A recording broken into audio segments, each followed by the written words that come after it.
Well. Oh, I forgot to turn that light on.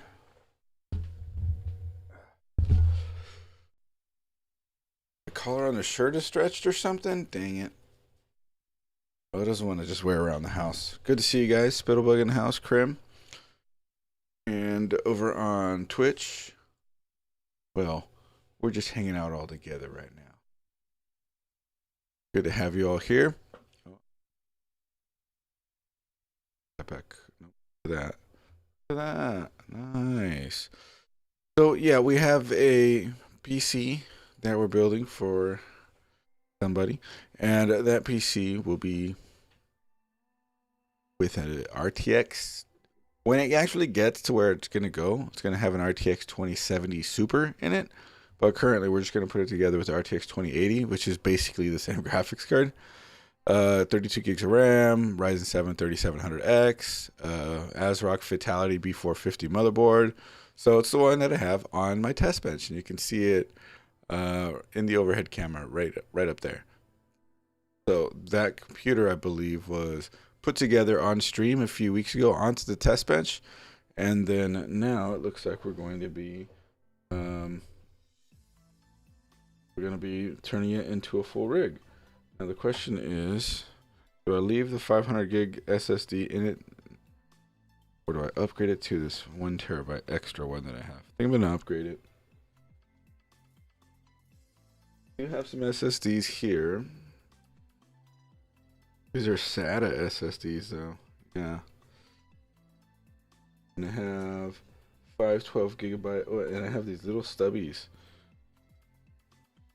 that are not all SATA. Got these stubbies, look, but they're 256s, I think, is what these ones are. Yeah, 256, 256. I can't do a whole lot with them. Modest, but more. Yeah, it's gonna be used for like maybe a little bit of gaming, but mostly to do with like work, I guess you could say. Desktop PC usage. So it'll be great. Will be great. Let's get that going though, huh?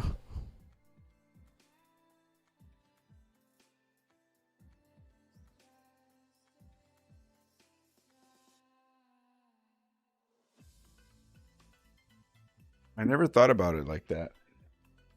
Camera CF card conversions. So there are compact flash cases that you can stick a little M.2 drive inside of. Hey, Chica.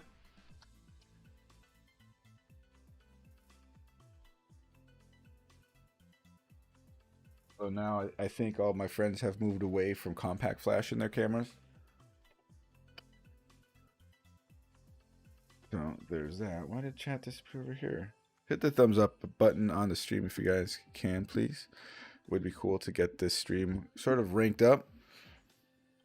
Get some more people in here hanging out with us. Come on. Let's get this arm properly placed. So here's a 1 TB SSD. Let's install that first. This 500 gig SSD, I'm not so sure about it. It came out of a computer that was constantly blue screening, and then all the blue screens stopped when we swapped out this SSD. So now I kind of use it as a tester to boot systems with, um, instead of specifically like one to have, just to put into people's computers where it's gonna go live. MP33. This is a Western Digital Black, 1 TB. What what was in here was a 4 TB Team Group MP34. I believe the MP34 is the one with the cache on it. Sorry, yeah, the DRAM cache. That went into a different computer, and this 1 TB is what came out of that computer. Yeah, so that guy went from 1 TB to 4 TB. What was the motherboard? ASRock Fatality B450. Yeah, ASRock Fatality B450 Gaming. There you go. In all its glory. We're also going to be doing the cooler, so it's good that I have it all out. But while I have it on the stand, I can do the SSD. Then I'm gonna take it off the stand to do the CPU cooler.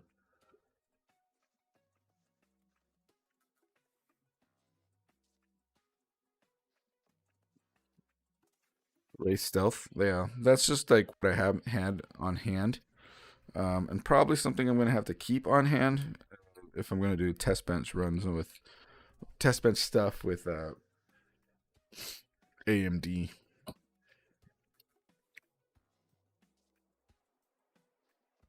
I'm not gonna need on here is a graphics card. That's honestly just in the way right now. You're staring at two of them. Race Stealth. You just collect them. They're good to have in a pinch. That's for sure.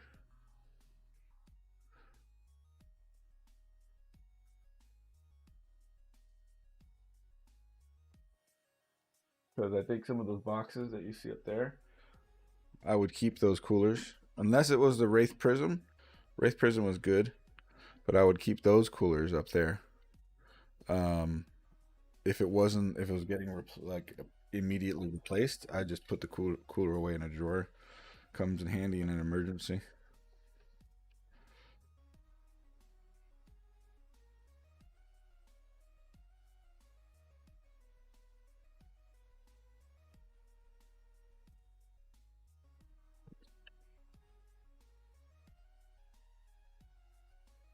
They end up getting replaced by cheap tower coolers. Exactly.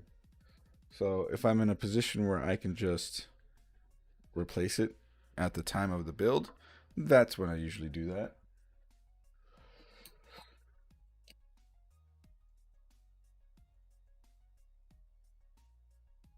Twitch is slow tonight.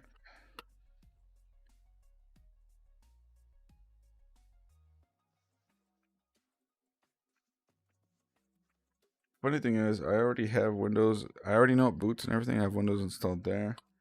So let's take this, bring it down here. Oh, dang it. I should have just taken the screw all the way out. There we go. Let's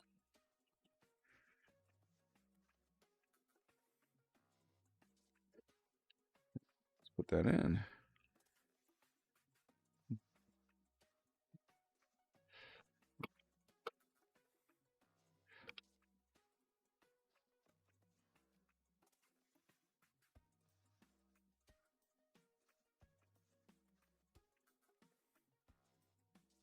That's secure enough, I think. Okay. Put this to live in here. Get a bit of a runny nose.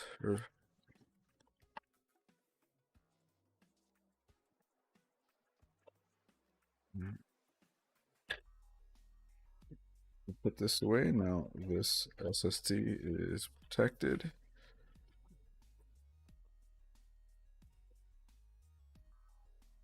Okay.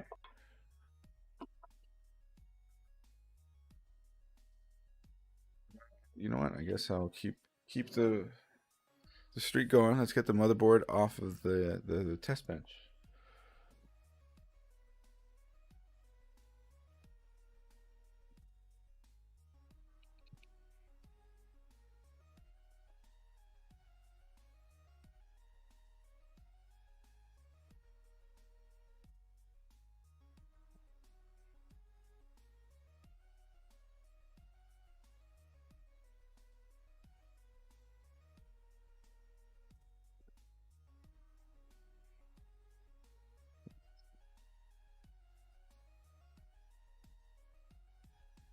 .3D printed rig. That rig is 3D printed. Yeah, I found the files online on Printables. I think it's on a couple of other websites too. I think I want to look into printing like a holder so that I can then also lay it down like this and just like take the whole thing and set it into it and it would be like this.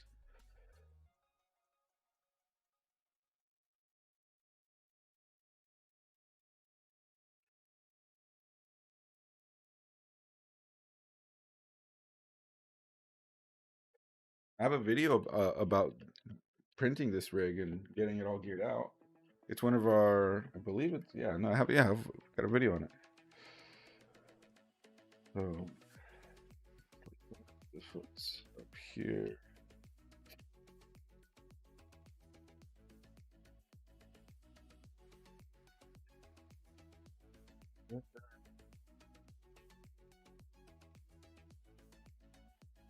Probably should have disconnected the power and stuff. Whoops. Steven in house. Sad that YouTube doesn't like me. What happened? You didn't get any notification or anything? Is the stream lagging or is it just my end? Yeah, no drop frames according to my stuff over there.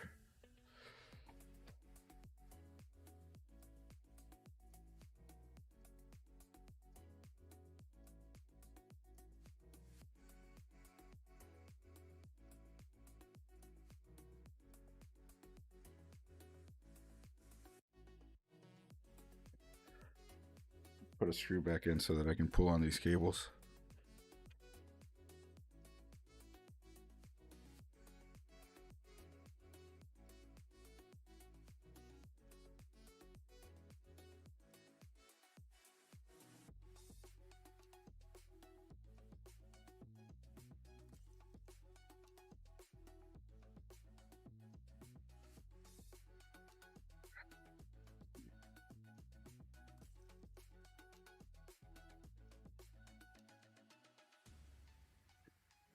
Excuse me one second.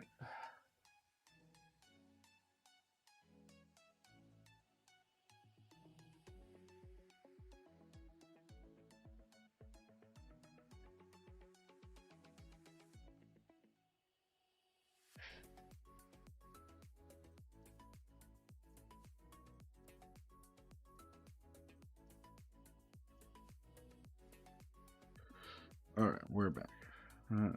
Said something that was fixed. As soon as that, you mean that's how it goes sometimes.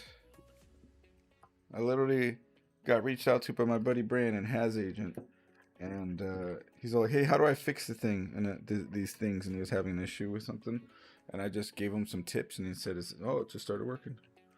He didn't really do much. He just talked to me and it started working.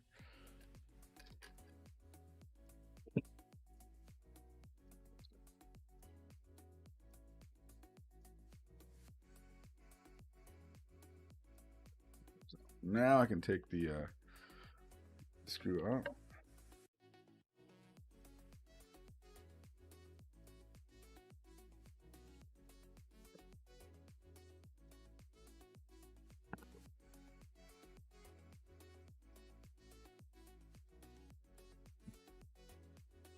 Okay, served your purpose today. Put you over here.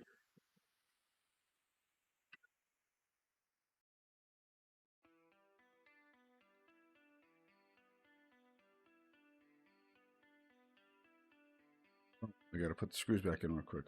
Let's do that. Sure looks like a nice board. It's a decent board. A bit basic, but it's nice enough. Two M.2s, typical I/O. Nothing too bad.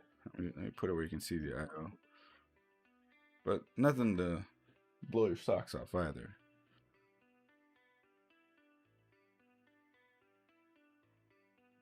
Right back 1 second.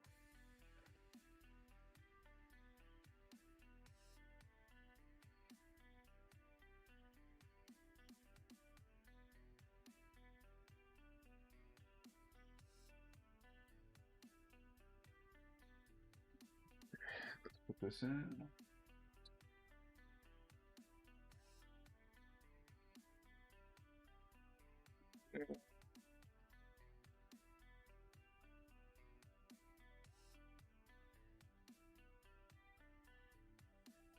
There.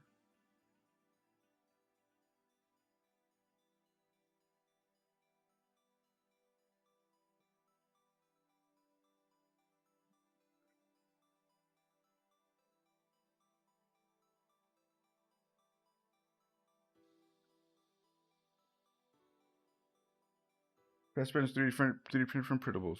There's a where. Yes, that was the test bench that I was holding up.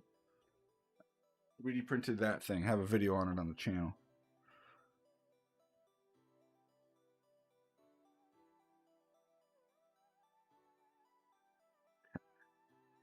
So we're gonna be changing out the cooler on this as well. So let's get that going. Swapping it out with this.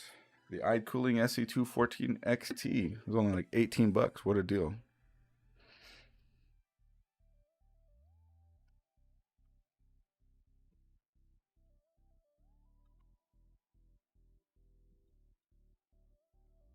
Okay. Here.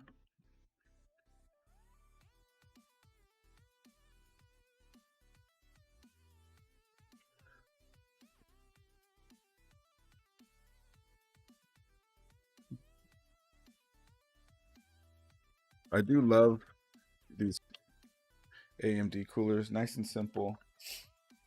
Just line up the post, screw it down, done deal. Couldn't be any easier. Although I kind of like the clip system as well, but it can be annoying to make sure that the clips are properly in there and everything.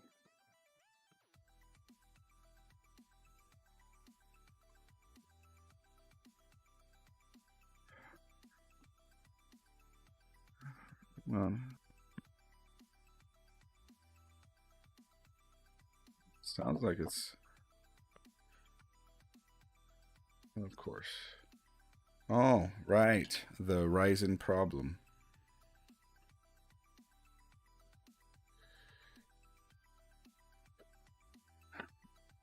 The studio in the house.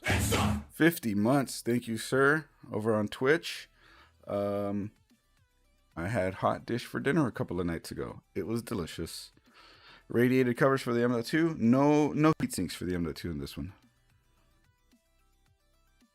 Thought I was going to break something. Yeah, I guess like the force can be kind of uncomfortable. I should have turned this on before before pulling the Zalman. Love the shirt. Good old NVIDIA swag from conventions. Little twisty, and I don't rip the CPU out.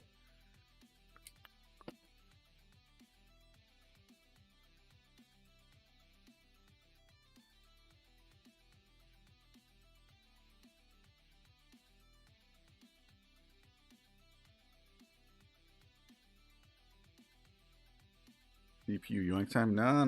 You see that? Little twisty. We're good.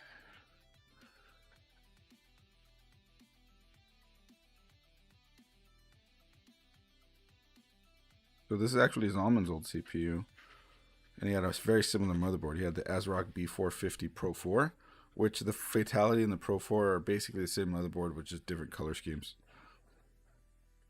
Expertly handled. Yeah, you'd think differently with the comments on our latest short about fan configuration and airflow. Most people are like, "Yes, good information. This is great." And then some other people are like, "I do it this other way. This other way works too." You know, and then you get a couple of jackasses in there who watch that and go, "You don't know anything." Like, okay, sure.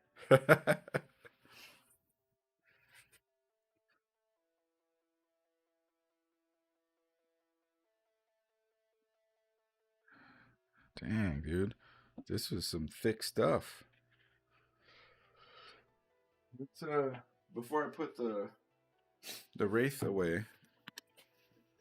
Welcome to the PC space. I hate that about the PC building community. So many people just want to feel smarter than others, and then it's just a big shit show. That's the worst part of the community. Assholes who just want to dunk on other people for the sake of doing it instead of having actual honest discussion about the topic at hand. They're not interested in the discussion. They're just interested in trying to act smarter than you. There we go.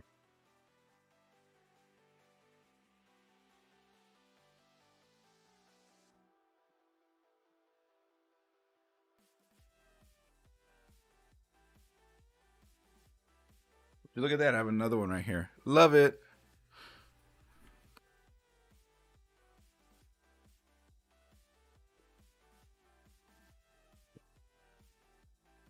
Here's the actual box for this one.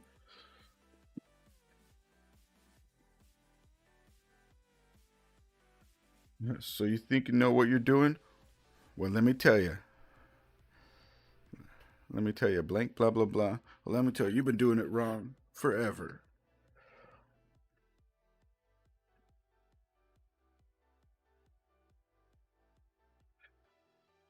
You don't know anything. You've never built a PC before. Anybody who's built PCs would know what you're saying is wrong and stupid. Yeah, shut up. Like the heat sinks. Oh, dude, like the old stock coolers for the higher end Intel sockets that look like they're stupid little ones that are just stacked on top of each other. Yeah. Here are the plastic clippies, which I plan to keep. You never know.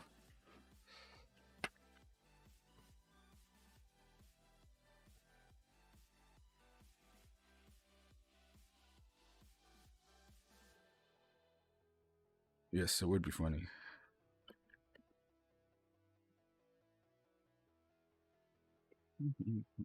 Huh. Oh, wait.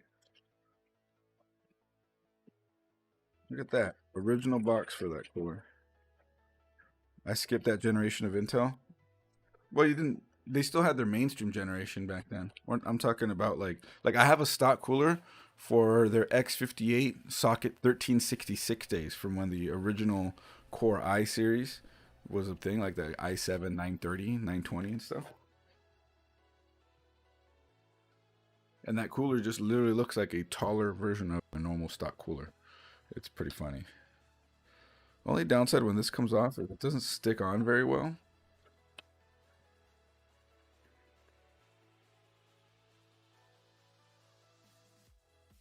And now it'll just fall out.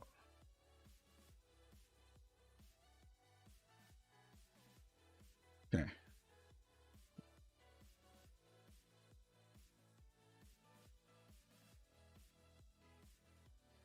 Let's do this. Know them well? Do you? Nice. I did so many builds on that socket. I love that socket. All my HP Z400 content was around that. It was awesome. Good times. I think at the time I was running an A or A10. Whoa, FM3. I'm glad they moved away from having different sockets for their different product lines and just unified it all together onto one socket.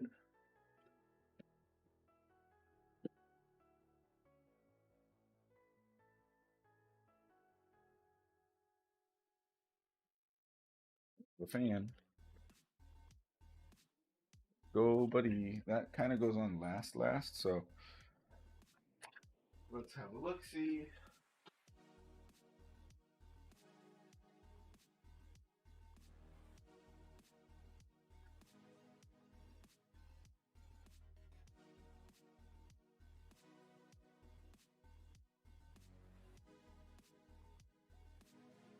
Running nodes just suck. 2011 V3. Oh, 2011 and 2011 3. Also very nice. Still can't beat the absolute value of the E5 Xeons, especially in the used market. Yeah, absolutely. Did a lot of stuff on that. And 4 is coming close, so very close, so far away to being like an amazing socket. Yeah, no, I think it's reached it. I think it's reached that legacy.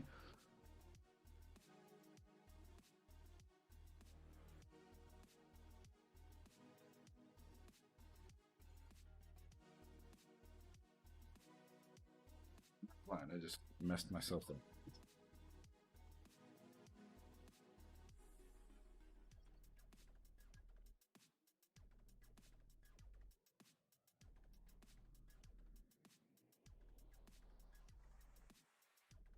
There's a little piece of thermal paste in this pot that I do not like.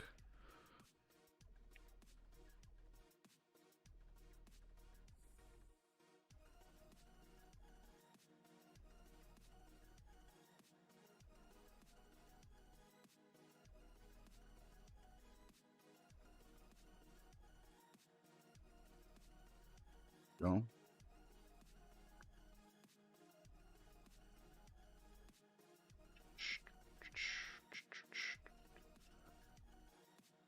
Sweet. Okay, now we move on. What's the installation guide on this look like? I don't need that backplate. That's an Intel thing. I do believe we're gonna need some of these spacers. Question is, which ones are they? I'm gonna assume red is for AMD, and then we have these guys. See, look, these guys give you extra clips to add a fan. Good guy eyed cooling. The outside holes AM4, AM5. Which baggie is it?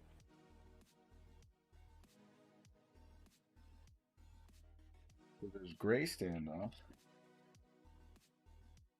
A lot of gray standoffs, but only 4 red standoffs. And it doesn't label the bag, so that part's a little annoying.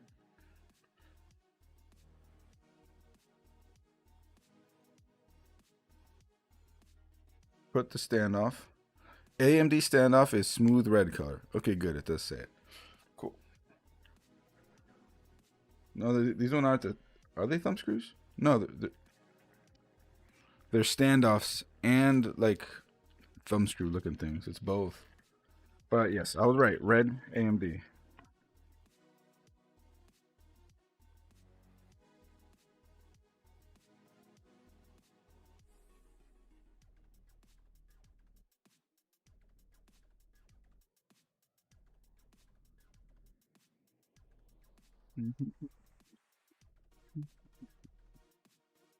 So then, which way do the faces face? They face out.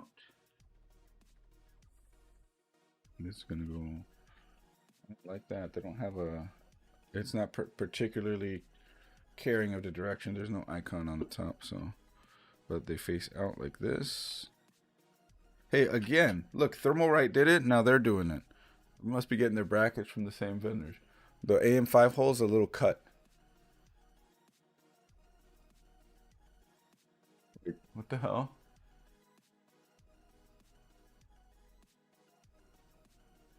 Thermalright eyed cooling this time.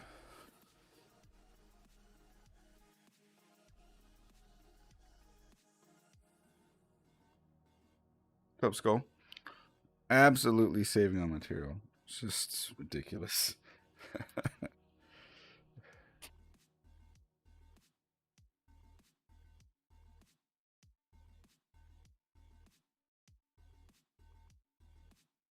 Thought it looked different, right? But they're doing the same thing with the hole cuts.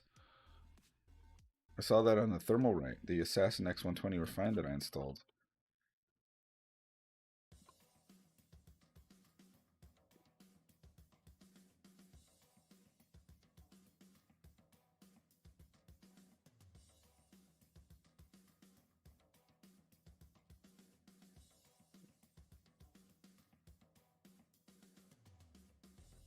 I might ask computer to finish updating. Should upgrade the RAM before letting Windows do it. Oh man. Oh, 24H2 is pushing onto it. I take it. Or just probably more than that because it hasn't updated in a while. The right old coolers have the mount on full wraparound and they're actually really nice in the spacers. How old? Like when the Assassins first came back to market? Because I have an old Thermalright SK7 and I believe I was mounting that direct die onto the AMD CPUs, Athlon XPs back in the day that did not have a heat spreader, so you're mounting direct die, and you needed a long flathead screwdriver to force the clip over, and if you push too hard on it, you'd crack the die. That was a nerve-wracking time with coolers.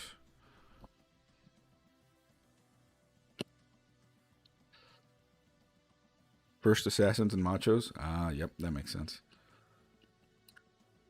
I mean, they sell them at crazy good prices, so I don't blame them for cost cutting as much as they have to do in order to maintain those prices. Probably more, not necessarily maintain. I mounted them upside down. Probably not maintain prices, but rather maintain margins, being more realistic.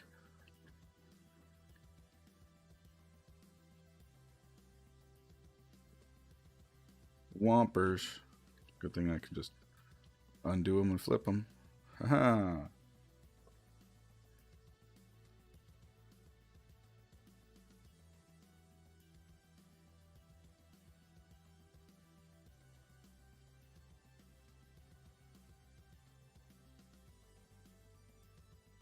I'll buy and check tomorrow. Swap in 16 gig or 20. I think that's 8 gig. I saw your comment on the Discord about that. Good guy Skull, just taking care of it. Athlon X4 860K. Perfectly fine, just daily driver, general use computer. And although I do really wish that the higher performing excavator cores that were relegated to the APUs did make their ways to the desktop market. But I mean, I guess it wouldn't have helped AMD, and that would have cost them extra money at the time. I so wish I listened to my own advice and bought AMD stock before Ryzen came out. They were down to like $1 or $2 per share, and now I could have been rich, or I could have invested into it. Back in like 2021, there's a bit of a crypto rush, and I put a couple $1,000s on some stuff, and it's, don't get me wrong, it has appreciated in value. I did not lose out on that whole situation. But man, I do wish I did put my money into Nvidia stock instead. These things have been said and put in front of me and everything, and I just didn't do them. That's frustrating.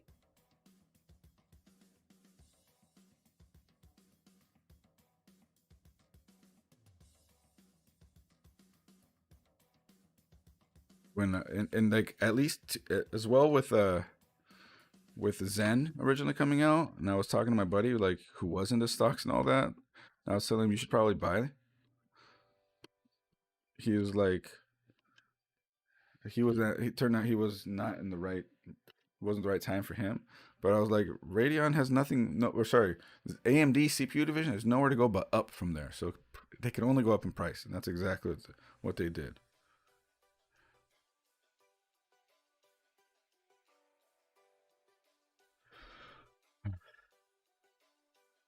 And I predicted it. It happened, and I missed it. A doofy. Nvidia, I'm not sure many people could have predicted how things turned out for them. Told myself to do it before the Wii came out for Nintendo and before Ryzen came out for AMD. Same as you, yeah. And I wasn't in the market for stock purchase at the time either. That sucks. Basically, the mounting system for this is the same as thermal rights.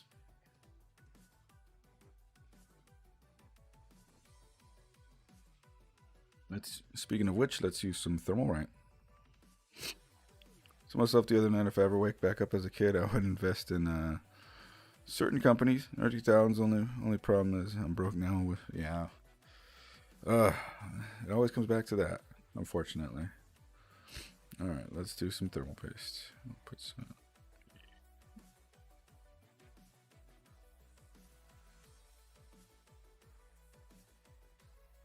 People would probably have a problem with my application, but I'm just putting it one big glob in the center and two smaller globs in the areas right above where the CCDs are. There's only an 8 core, so it only has one CCD, but still.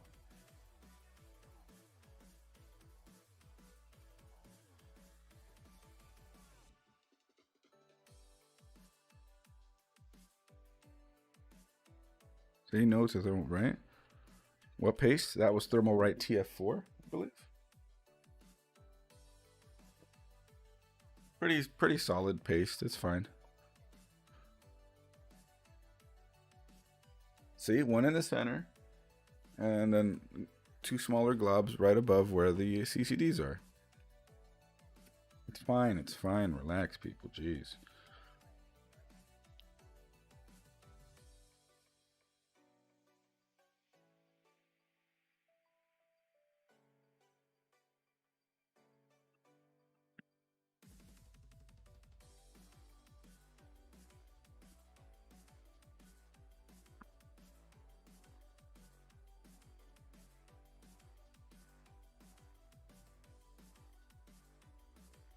Yeah, this mounting is awesome. Long arm goes. This one can do push pull, so I can do it on both sides. I see what you're saying though, because it's gonna push it onto the RAM. Dang it. let's see if that matters.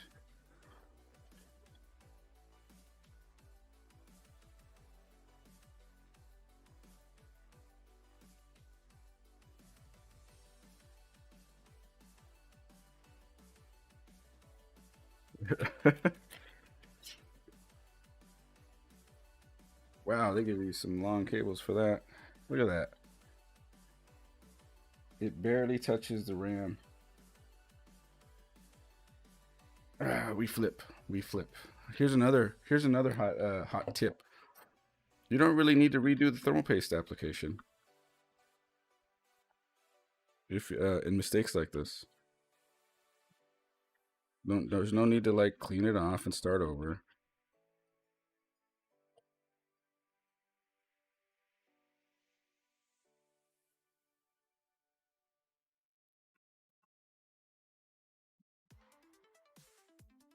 It's all there still, and it's all still spreading. I hadn't even squeezed it all the way down. Also check your squeeze. From what shadow, he knows what he's doing. I've actually even never considered that. I always just throw it on there, and if I need to adjust the fan up a little bit, I don't. It doesn't really matter. It's not going to affect it that much, so I've just gone right for it. Lepa was using that system for the air coolers for a bit too. You don't hear about Lepa anymore either. Imagine Tech also used that for their air coolers. Yeah, I don't hear that name either anymore. Probably put that Aces to external number. Yeah, like I love that board. Used to bake this one place for like 72 hours when it was active running. Yeah, I mean back in the day when it take time to cure, it mattered. It's a little less important now. Go. Okay, now we can do the fan, and let's get some clippies. This is my favorite part, doing the fan. This air coolers like this outside the case.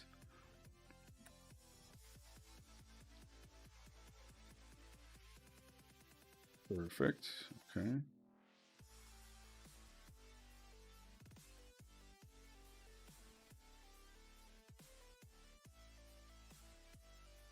Now, I really needed to build this today because I do want to deliver the computer tomorrow. And so my case selection was incredibly limited. And I'll show you guys what it is. In just a second. It is behind me. You can kind of see it. It's from Aries Game, and the case weighs literally nothing. But it will do what it needs to do. Air coolers make excellent handholds for installing. Oh yeah, dude, I love that.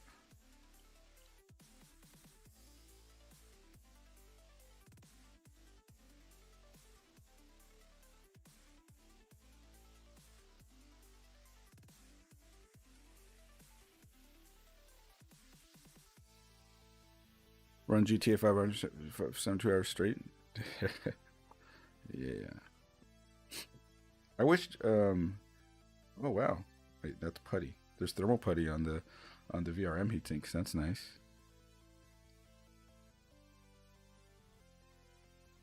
Cool.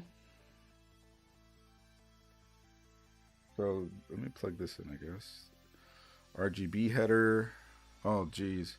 See, this is an ARGB fan, but it only has, up here at least, it has a 12 volt RGB connector, the 4-pin guys. It does have, I thought it had an addressable somewhere on here. Hold on a second. Do I have stuff to figure out here? Yeah, this motherboard doesn't have addressable RGB. Oh, it does. It does. It's at the bottom. I knew it was there.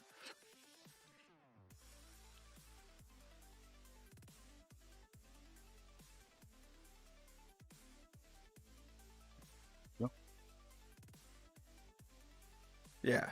Air coolers are so trivial now.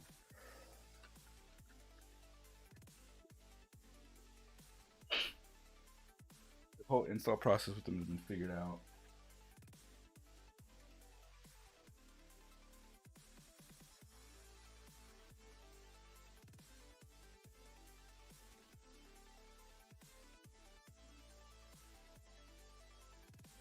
Yeah, the motherboard that I did yesterday had both 12 volt and addressable up top and at the bottom.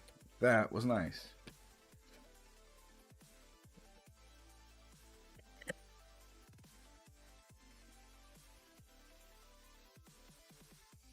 AC. O-N. Air cooler officially on. Too many O's, I think.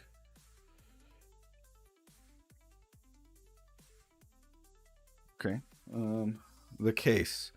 Case, Ryu, if you're around, you're going to love this part. The case needs fans.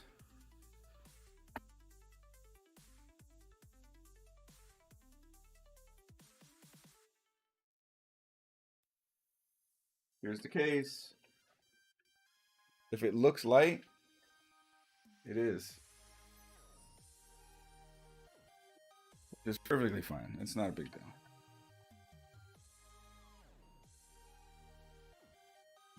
This was the nicest looking case for a really low price that I could get. Basically, next day delivery on. Antec Aries game.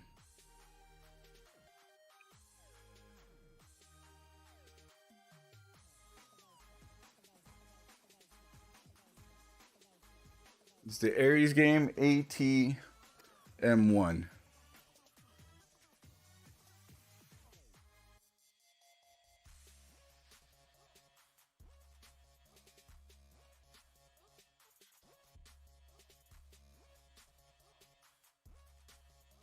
You could do a TZ PC remodel. To these guys? No. I would love to do a PC remodel if you upgrade yours to a whole new platform. Because then that would necessitate basically building a whole nother computer. Sure, we might carry your 5070 over, but then everything would be easier to do. Start from scratch, pick fans, pick all of that instead of just sort of hodgepodging it.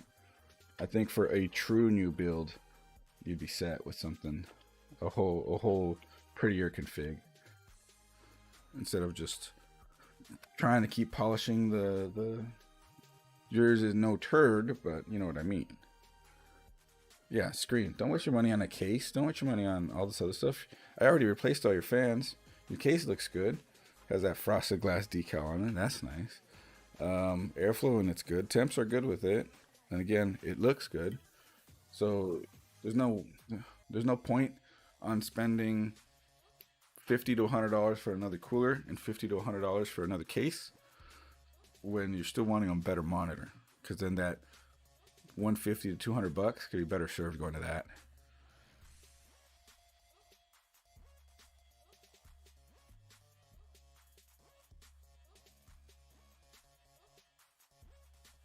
Bruh, aside from the front bezel, there's not much difference.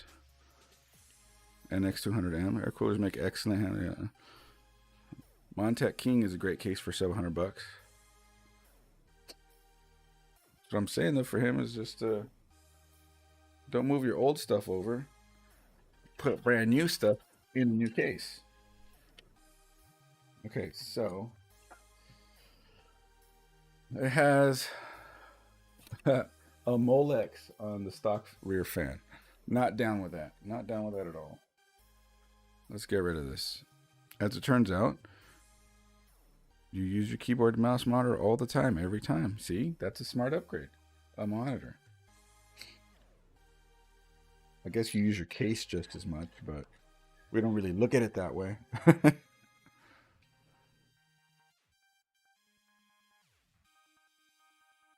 There's a Lenovo e-waste membrane keyboard. You know, some of them aren't that bad. I still have a Dell e-waste membrane keyboard down there in my test bench station. It's nice too. It's got the MIDI control keys, a volume knob on it. Durable as hell, obviously.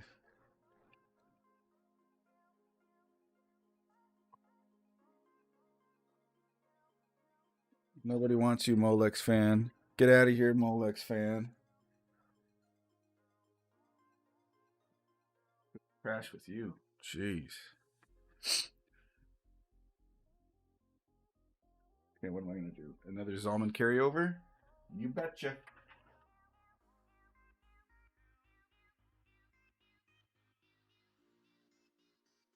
This is where things are going to get interesting.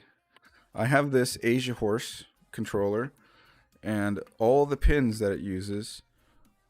Well, I also have these fans from up here.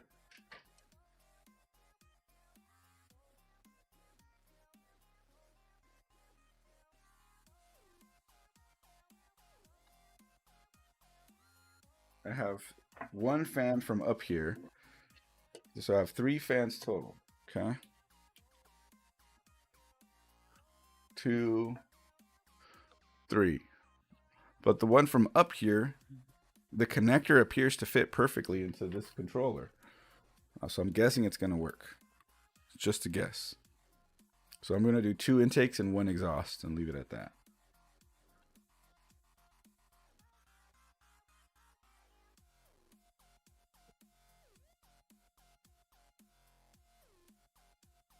And hopefully it's the up here will work. And the intakes will be the front ones. I thought I had more of those. It's not.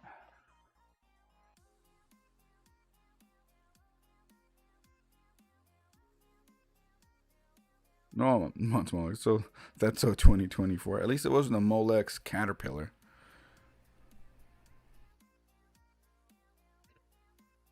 All right, fans. Let's get the front bezel off.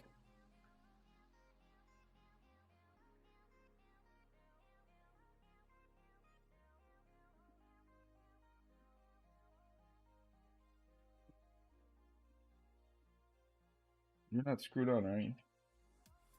Hope you're not.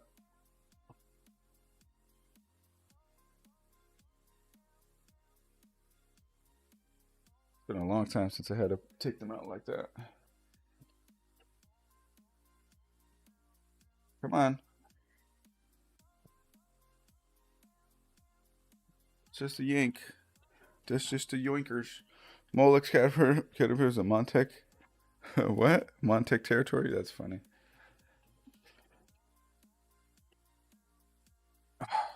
Really?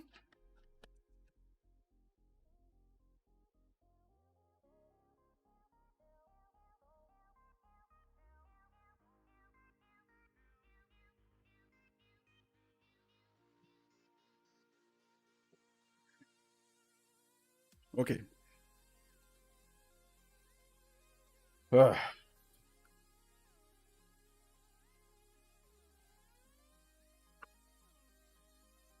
How goes the build? We're about to get fans installed. The air cooler went in nice and smoothly on the motherboard. You see it right over there. Yeah. And so now we're going to get some fans going. I do believe we can get fans on the outside of the case. And that will fit under this. Yeah, it looks to be the case. No pun intended.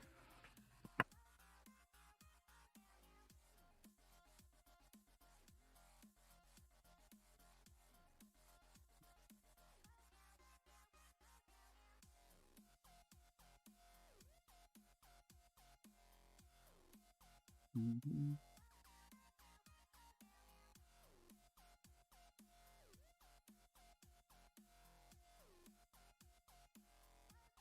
Oh, I'm like completely blocking the view here.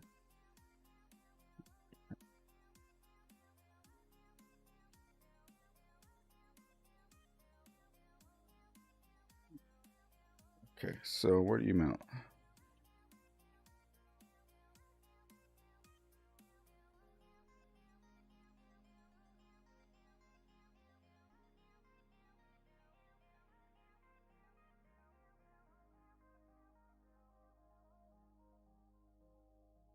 There we go. The annoying part with stuff like this is that it looks like I can only install it from within. Like I have to put the screws from inside. It's not a huge deal, but once there's parts in the computer, fans like this get incredibly difficult to service.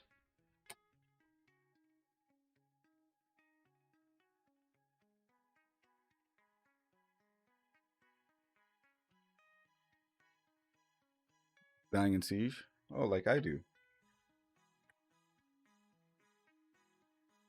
No, Zolman, I was saying that like it'd be kind of pointless for you since you still have actual upgrades to complete. It would be pointless to upgrade cooler and case because that's going to be $150 to $200 when you could put that towards a monitor, an actual useful upgrade. And then case, I guess, could be argued after that. Case and cooler go absolutely last because they're already working and they look good.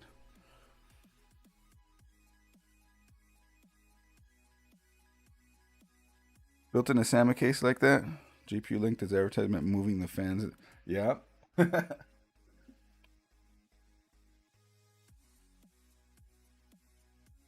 Looks like Woo's having some awesome office computer chair and computer desk deals right now, posting up. Sick.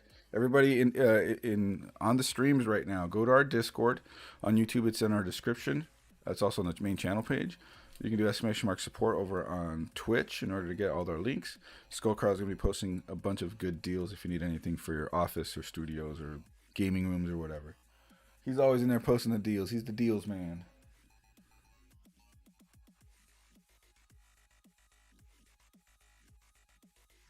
Screen is good enough. See, look, see, it's a you're okay with the screen, but that works perfectly fine and looks good. But you want to replace something else that works perfectly fine and it looks good. You did say that you did want to upgrade the monitor, just a few lines up, and that's what I'm saying. The money is better spent on a better monitor. That's all I'm getting at because of what you said. It does look cool. Frosted glass CG logo on it and everything. Good glow to it. That's probably one of the better looking PCs that I've built. Let me get the fans.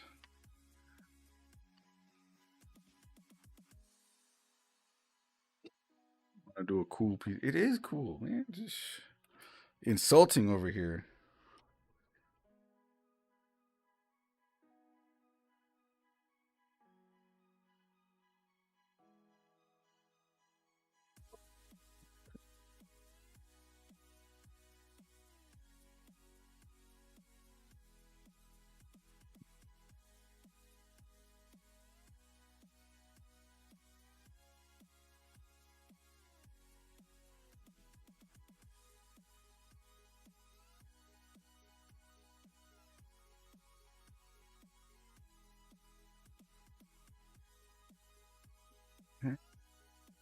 Here's what it is. They give you a case back for new build. I really don't want cases. They take up space.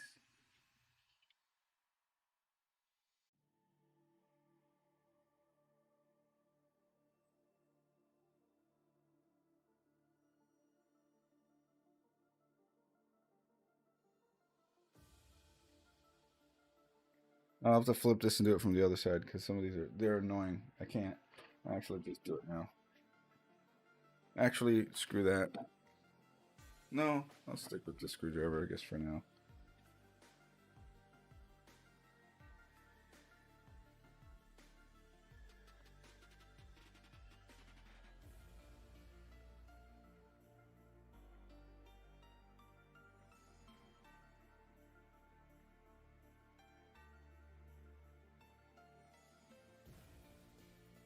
Okay, get the last screw in. Let's do that.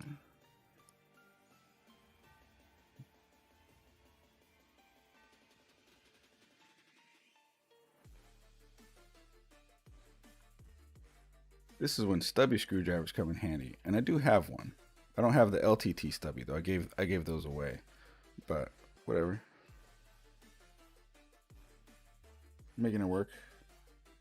The stubby is probably what you need to do to service these fans after all the parts are inside of it.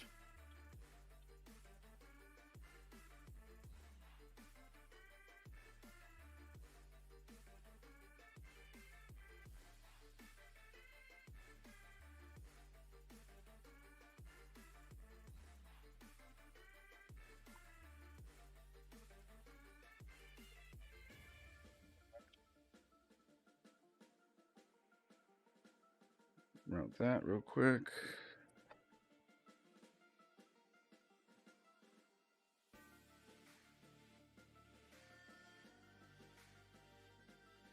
Okay. And the rear fan.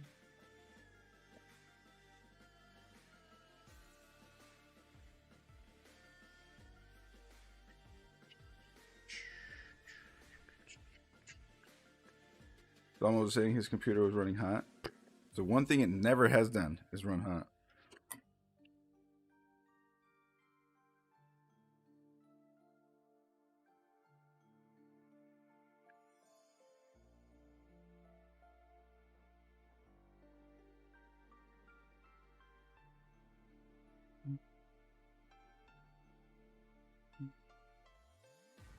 So what are the odds that you guys think this up here fan will work on this on the Asia Horse fan controller?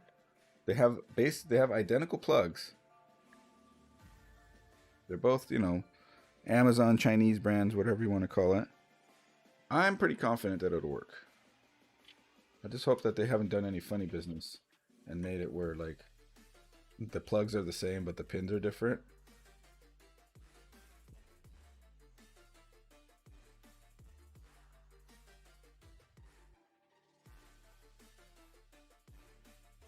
Glad you couldn't make it to. I know. I needed some stuff. Like I'm just building this computer to give it away, Zalman. Zalman, the opportunity presented itself. Our cousin Tony, the one I built him a long time ago, he's trying to upgrade it, and and he he did. He put a graphics card in it, a better one, and he goes, "Hey, it's not working." And then I go, "Well, look, you didn't plug in all your power. Oh, that's not going to work." And it turns out that it literally can't. That power supply is not enough to handle that one. It also doesn't have all the power connectors. And so instead of going with the first gen Core i system, HP Z400 rework, let's get them more modernized than that. Shouldn't know Tony a guy? Shouldn't Tony know a guy? Exactly why he texted me.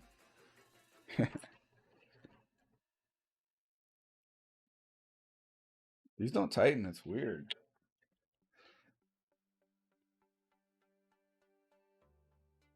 They go all the way through and everything. I don't like that at all.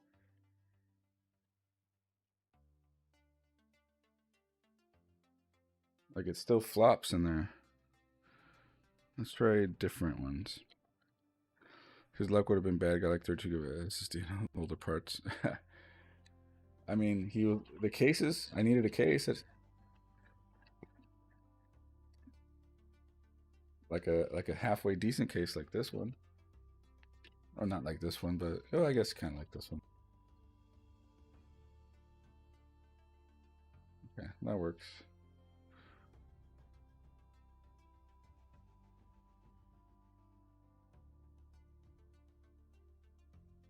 Just for shits and giggles, let's replace one more and see how that goes. I get more friction from these pulling them out than I do putting them in. A box of fans. That would be hilarious. That would be hilarious.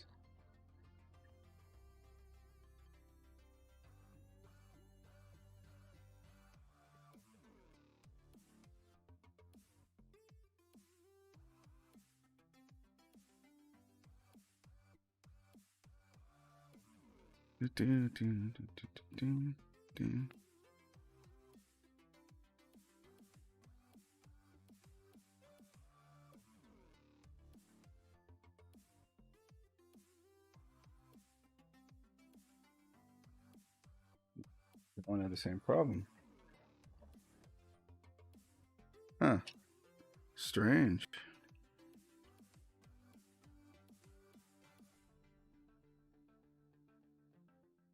Let's try this one.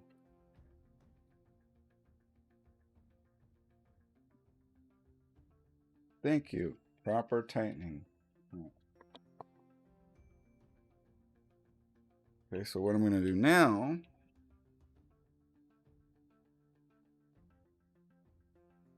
lay it down on its face so that I could put the controller in a spot. I don't think I'll be able to close the back panel, yeah, with the controller there. That's a little unfortunate. Which is funny because they include an SSD tray, but that is way too, this is too thick still. But let's plug them in. Fans don't seem to have any specific 1, 2, 3, or 4 numbering. I want to do this with it.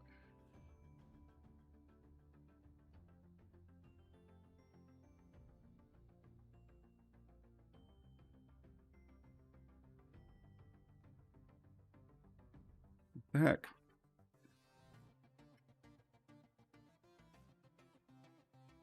Come on, DIY that shit.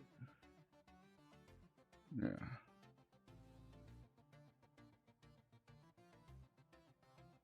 Yeah, there we go. That plugged in the way I wanted it to. And then you guys will just go in on the other side here.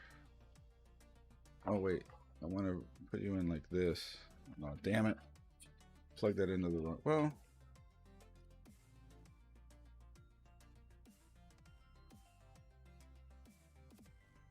No, this will work.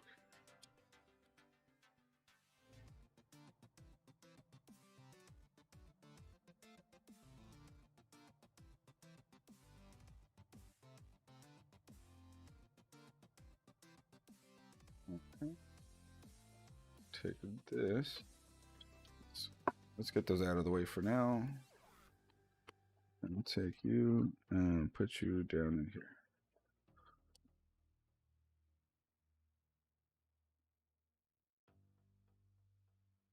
There we go. Yeah, that should be fine.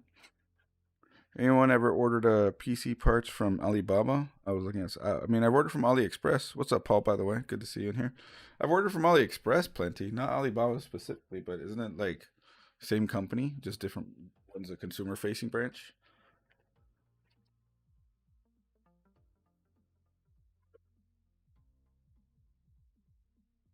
I would just double check reviews on that one specific vendor and go from there. But yeah, she should be okay for the most part.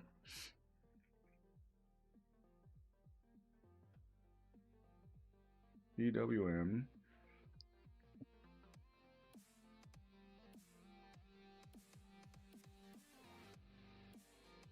See, now it has an Aura Sync connector, but not a way to daisy chain them, which is a little unfortunate.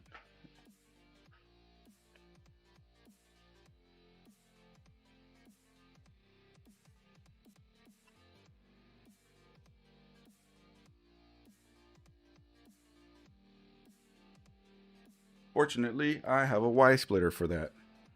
Bam, baby.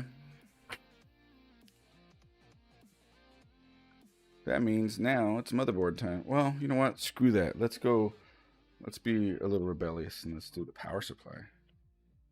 Actually, I can put the front panel on now too, though.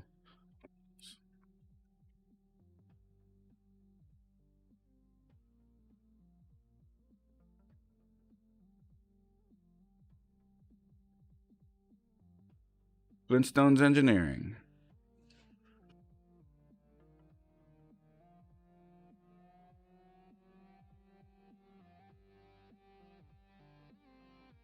Oh, come on. Like, yeah.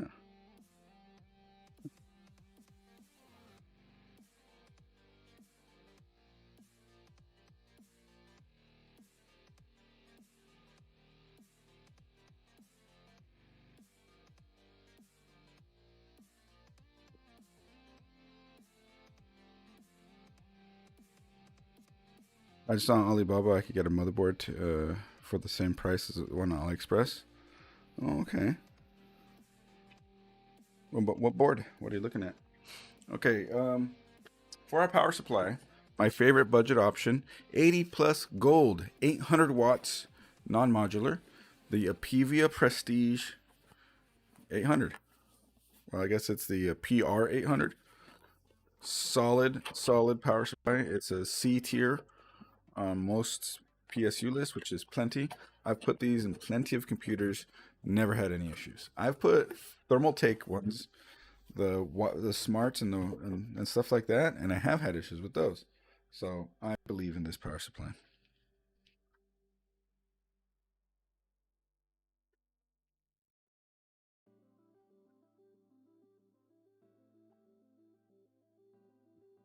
Brett in the house, what's up?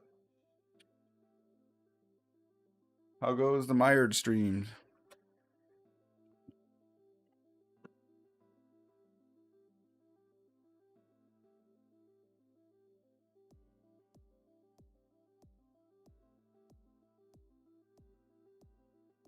Those fans look a little. I was about to say they look offset, but they're not. Peter's still finishing Dead Space? Oh, jeez. Did he run into the bearded balding man again and say, hey, it's Coalition?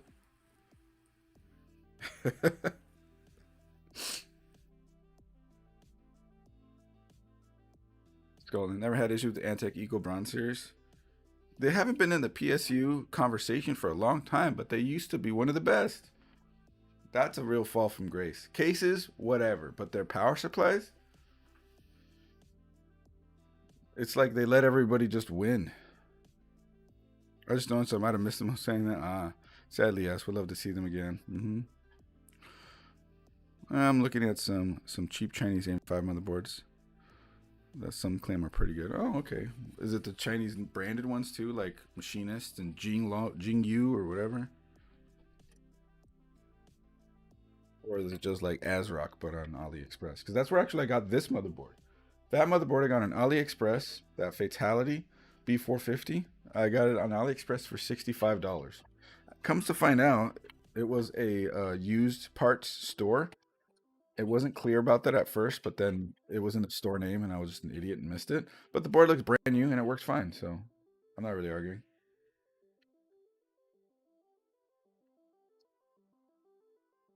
Colorful? Yeah, there you go. That's reputable.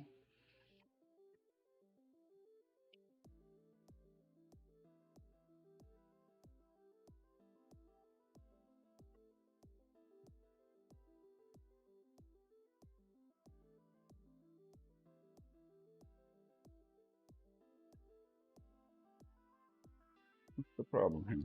It's like rubbing on something. Is it the fan cable? Yeah, it was.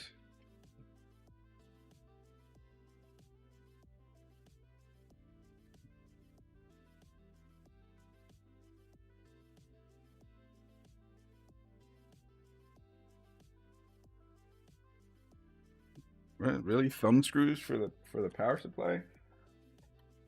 No. It's not something you should be thumb screwing in and out of the computer. You get case screws.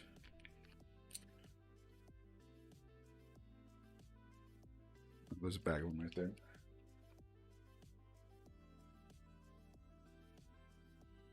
there. RTX 38 is colorful. Battle Axe. See, you know them.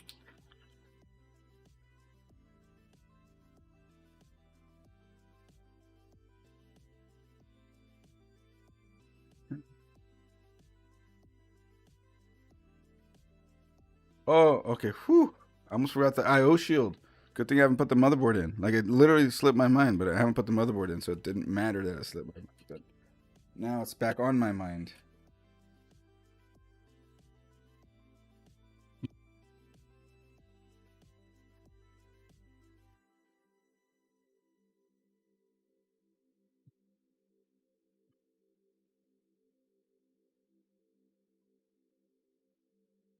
No, this is gonna be annoying.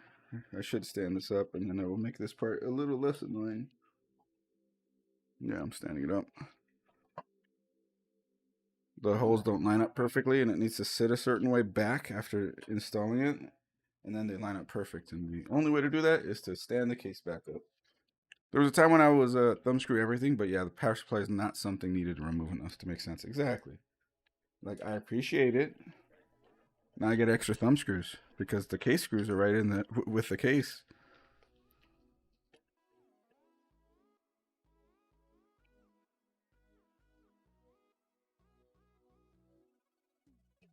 Cameron in the house. They are plugged into it, and that's scroll floor. Finishing your computer before today. I turned on my PC and the RGB fans were working fine. Today, out of the random, the RGB had stopped working, but the fans still spin. The connectors look good, especially if there's those stupid little wire connectors. They can come loose. They're not the most reliable to plug in. If the connectors look good, let's see here. Plugged into it and it's fine. And the hub I have also checked, but it isn't turning them on. I don't have a remote for the RGB neither. Any tips? Did your Windows update recently? Look in your Windows, especially if you have Windows 11, for something called dynamic lighting control. Sometimes, especially if that updated and got added recently, that can overtake any RGB software.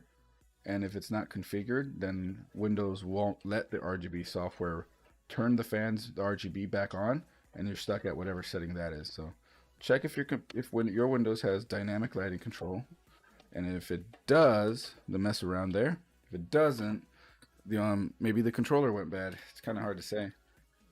You could always just unplug all the fans and then go direct with at least one fan or maybe one fan at a time to the connector on the motherboard and see if that gets them to light back up. And if it does, and each individual fan works, but it doesn't work when going through the hub, then you know maybe the hub is bad. And that would be like the troubleshooting procedure I would follow.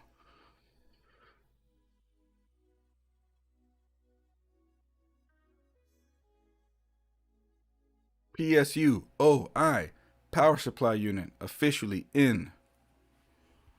Now, oh, it's time for the IO shield. I just yelled at myself about this.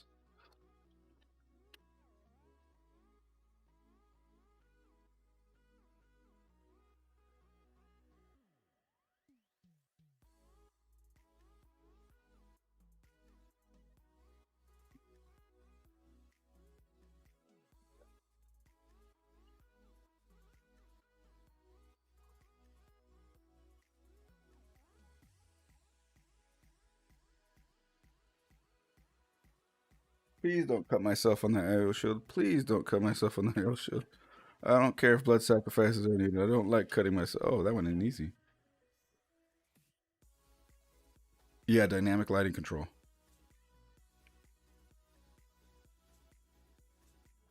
And if that's not a thing on your computer, then like I said, plug a fan directly into the motherboard's header and see if it lights up the RGB. And if it does, then you might know that might lead you that there's something wrong with either how the hub is connected or it went bad.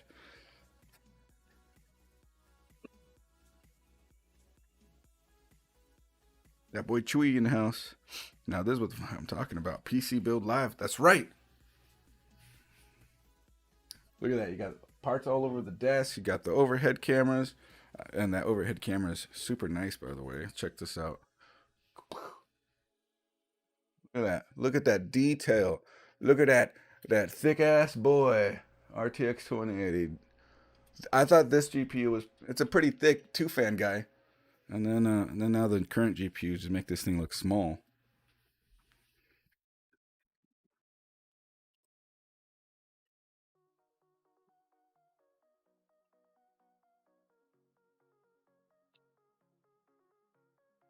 Okay. Motherboard can go in now, but let me make sure I don't have any rogue standoffs. This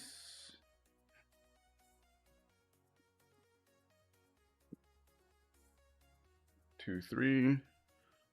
Oh, we have the third mount. That's I thought that was the Intel hole. That doesn't go there. What the hell?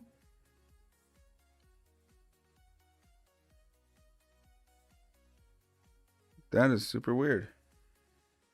It's not necessary. We're fine. Easy 1440p, RTX 2080. Oh yeah, it can handle some of its day, solid 1440p. Right now, entry level 1440p, but it definitely sits in a high refresh, high FPS 1080p card.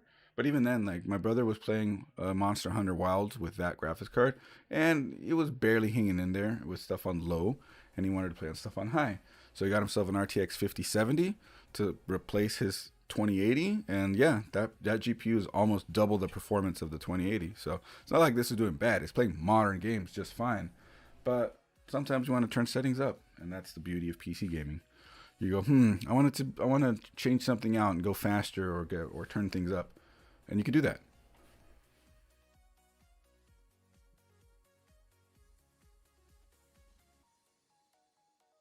Two line up fine. We have the middle hole over there. Yeah, this is weird. And the standoffs, the standoff holes if I were to move the standoffs, they're too big.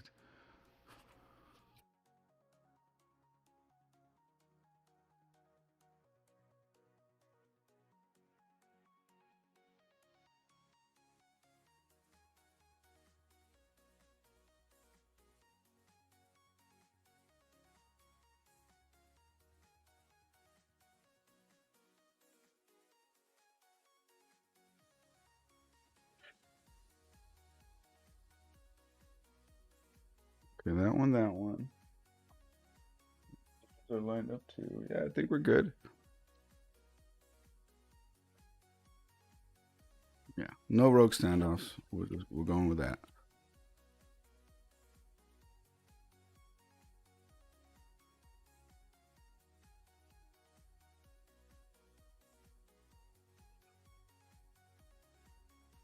So rocking i5 3570K with the 7800 XT.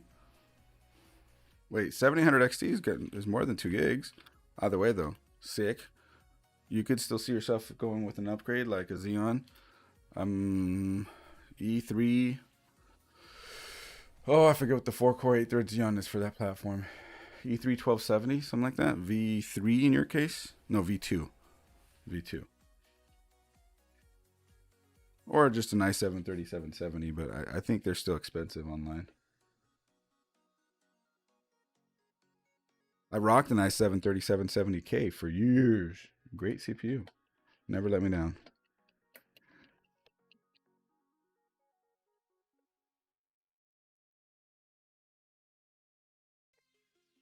Fit and finish is not the greatest on this case. Because some of the holes don't line up perfectly, and I'm going to need to, like, kind of bung them a little bit in order to make it line up. The standoffs is what I mean. It's just the way that it lines up with the IO shield is not letting the holes themselves line up perfectly.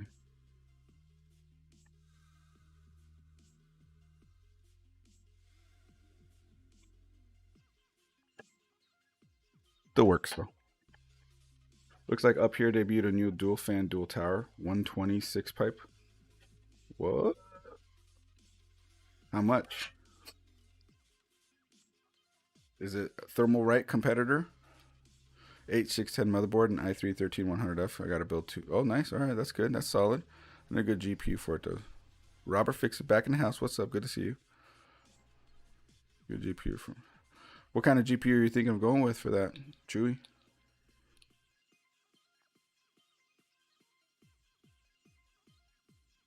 Bosonic said, I went with 7900 XTX and I've been very happy. I'm glad to hear it. You know that thing's killing at the rasterized performance like a nobody's business.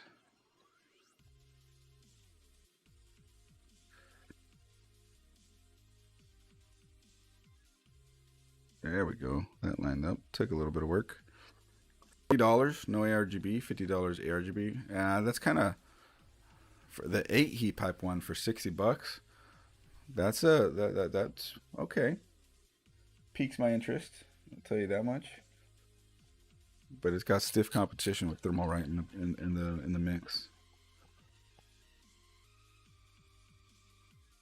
That's a chunky case though. No high restriction on the CPU cooler. Which one? This one? There was a time when this case? I don't know. It's really close.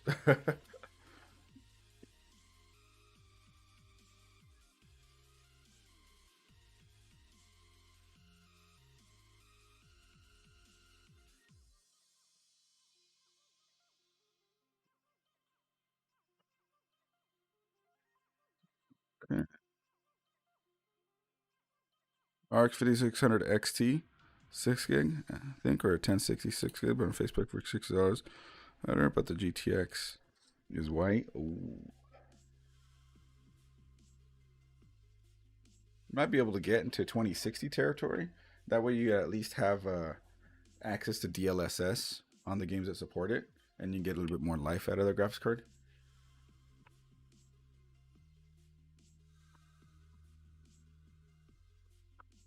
That got me to raise an eyebrow, but it's really only gonna matter if the contact matches thermal. Oh, I see what you mean. Yeah, yeah. No. Yes. Raise an eyebrow, right? Like budget air cooler shootout. Looks like it's gonna need to happen again soon. For somebody. Jeez, my sinuses.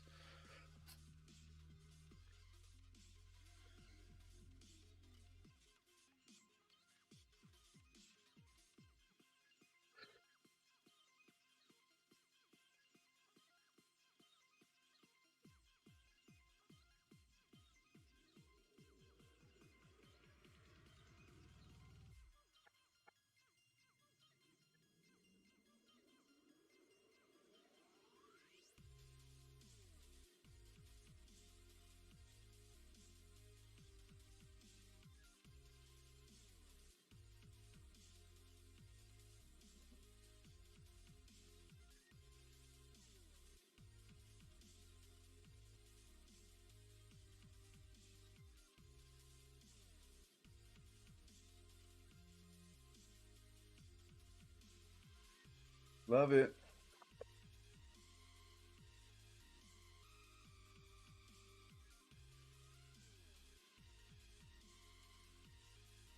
MOI motherboard officially in. Yeah, that's what I noticed. Some of these games just haven't seen before it load like VRAM is lower. I'll tell you, I thought it was drivers, but yeah,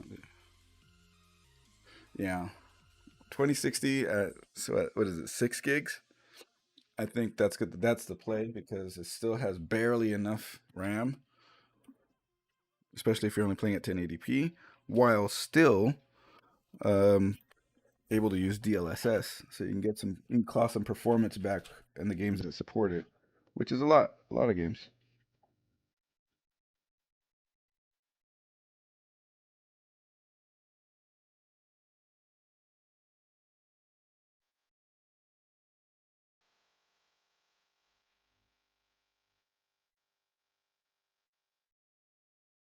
Okay, let's plug some stuff here in the back.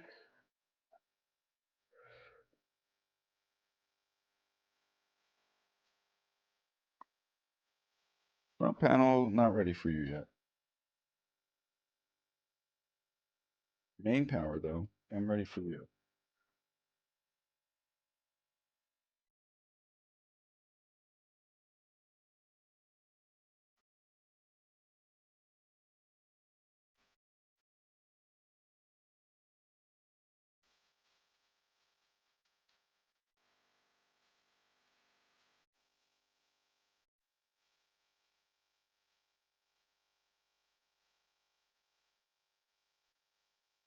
That part of the motherboard floats. It doesn't have anywhere where it secures behind it, so I can't push on it because it flexes the motherboard. So I had to stick both hands to get around both the connector, and then it locked in.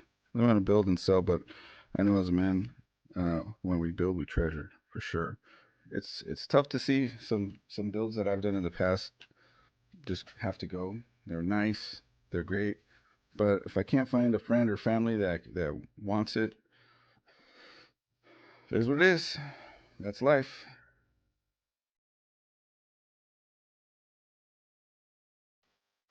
Looking good. Thank you. Thank you. There's no serial ATA other than one thing, so let's just plug that in, and that's the fan hub.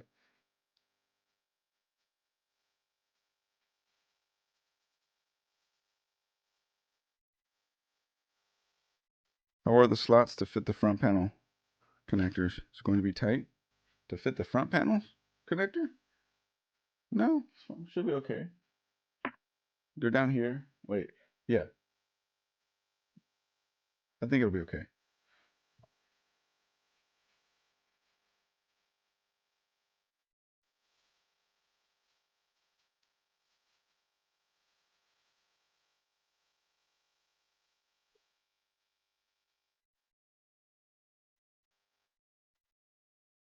From what I already killed them. Six pipe dual tower fan, white plus magnetic display board top cover. Yeah, I mean it's you can't kill them. Thermalright has proven you can't kill them. They've been around longer than all these companies since the at least the early 2000s.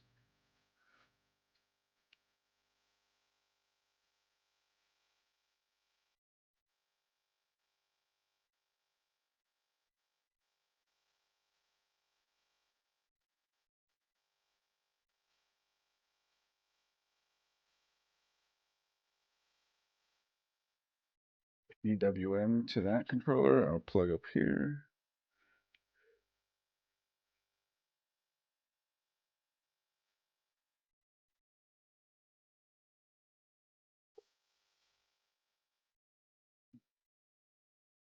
Take that back. Okay.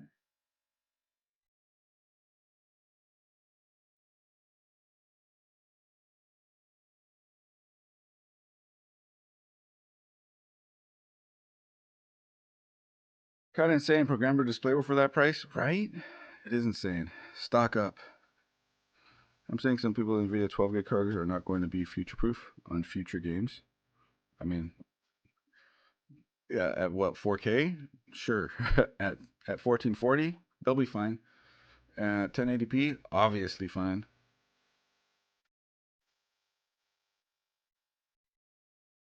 Or from that using the feature you can get decent frame rates. Those cards, no, not at 1080p. People are over like the whole VRAM thing is completely overblown. You have to, in order to get to the point where things are getting games not loading or performing properly, um, you have to turn on so much stuff in order to get there and raise resolutions. They'll be fine for the foreseeable future. It's fine. Like the future proof as a term for graphics cards is unfortunate because um, by the time it gets to the point where it is actually unusable, you should probably already upgrade it.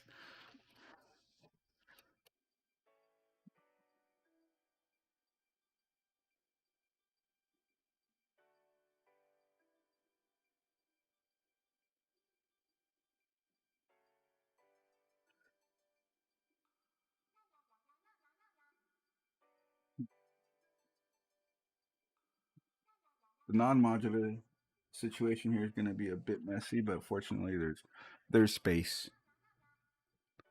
It's like saying robbing Peter to pay Paul. Yeah. To be honest, the PC is going through console phase right now. I like PS4 went to PS5, so it's best to low budget and stick with wait new CPUs, GPUs. But yeah, that's one way to look at it. You.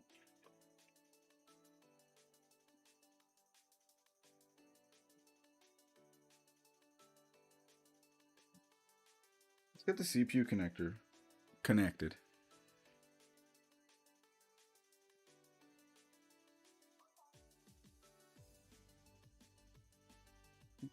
PCIe. Another SATA. Jeez, I don't need that many SATA. This power supply is flush with SATA. Okay, for sleep.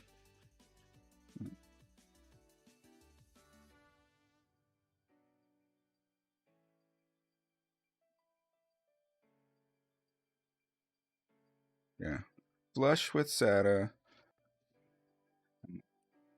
Honestly, flush with PCIe. Here's CPU.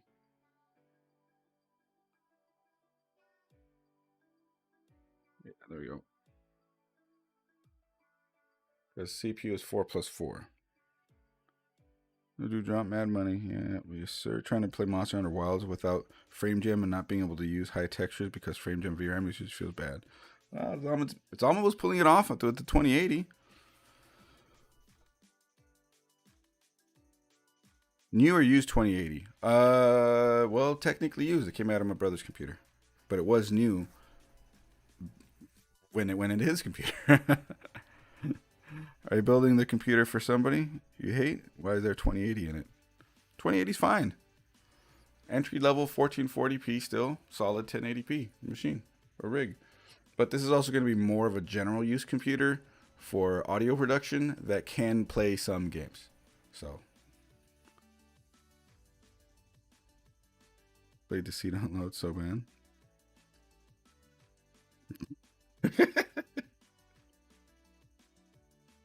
I know, right? All the elitists are like 2080 is garbage. Look, a 2080 beats a 3060 just by a little bit, but it does. And that's still like an acceptable GPU to use for most, a lot of games. Not new, not AAA, not stuff like that, but still.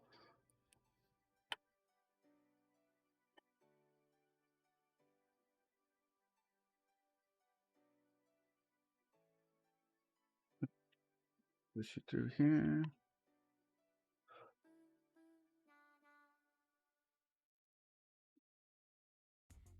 Does that mean 2080 beats a 5060?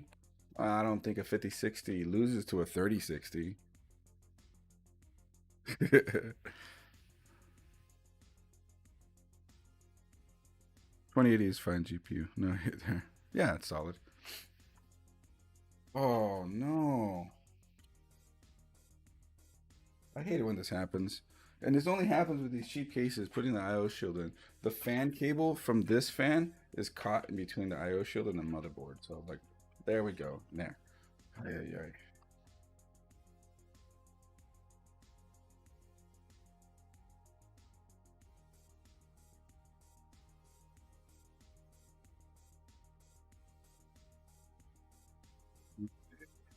Come on, we could do this.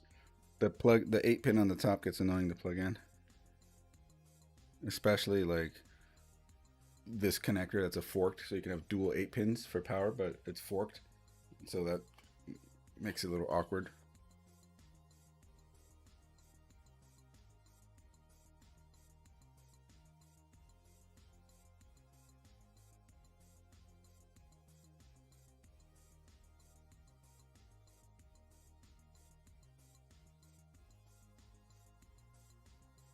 Have like no visual from the front.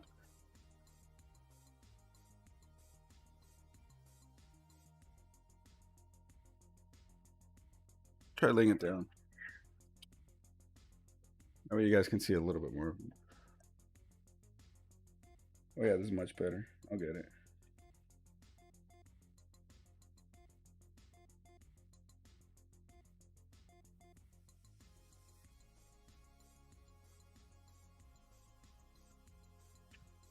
So,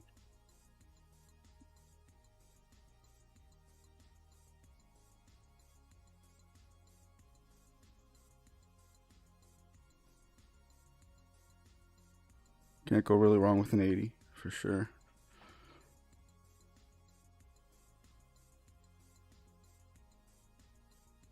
Hell yeah. Hell yeah, my dudes. Actually, Loki genius. People arguing in the chat like crazy. Right? It's so easy to feed into that sort of stuff if I really wanted to. Like, I don't like that kind of discourse in PC building stuff. I just, uh, I just like, want to build, talk tech, and have conversations about this sort of stuff. Not just be like, this is better than that. You're stupid. Why'd you get that? Like people get too much in on that. Graphics card looks like we'll only use one of them. And the graphics card that will end up living in this, so this has an 8-pin and a 6-pin, but the one that lives in it is going to have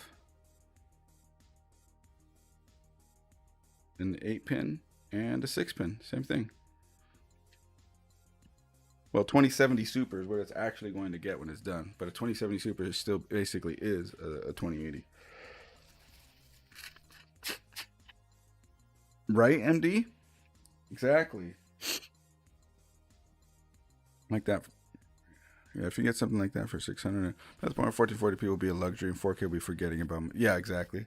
And I'm still on 1080p. I still have my 1080p monitors that I like very much, and I get great performance off of them, obviously, because 1080p and an RTX 3080. But it's like I have no choice anymore. If I want to get a nicer monitor, it's going to end up being 1440p, no matter how I cut it. Because if I wanted to be an OLED, there's no such thing as a 1080p OLED. Not saying that that's what I would have gotten in the end, but still, it's just a tough pill to swallow to be like, you want to upgrade to a nicer monitor, you're going to take a 30% performance hit on every single game you play in order to do so.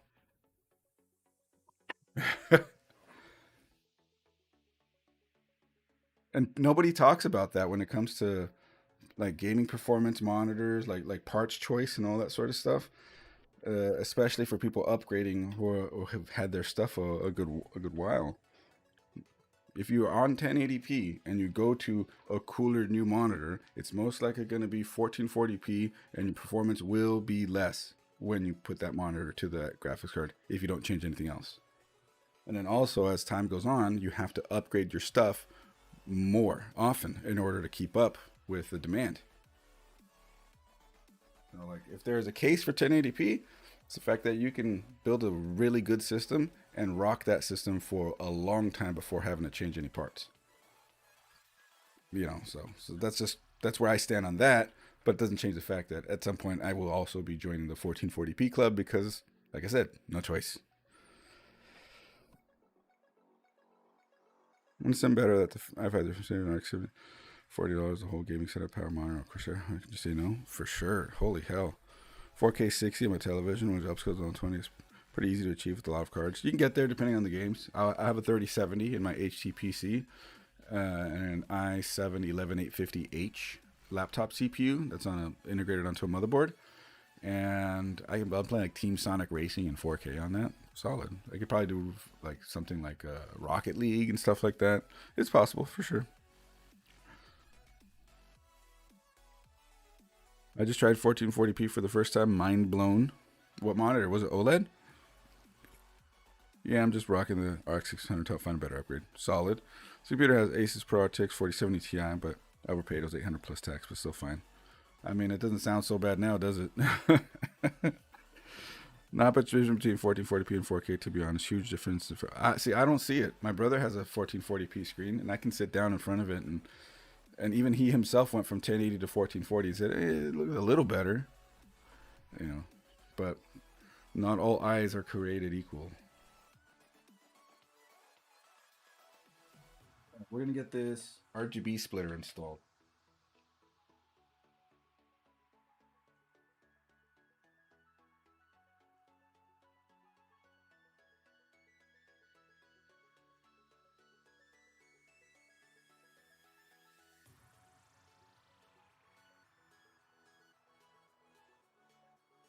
Damn RGB pins are annoying.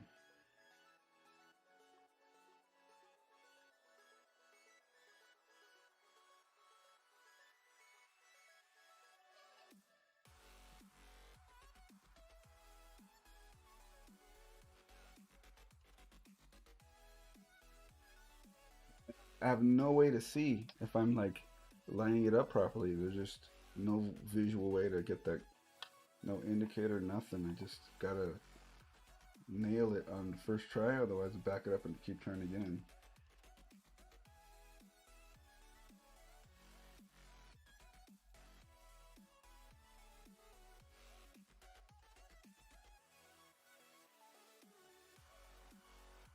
See it that way either.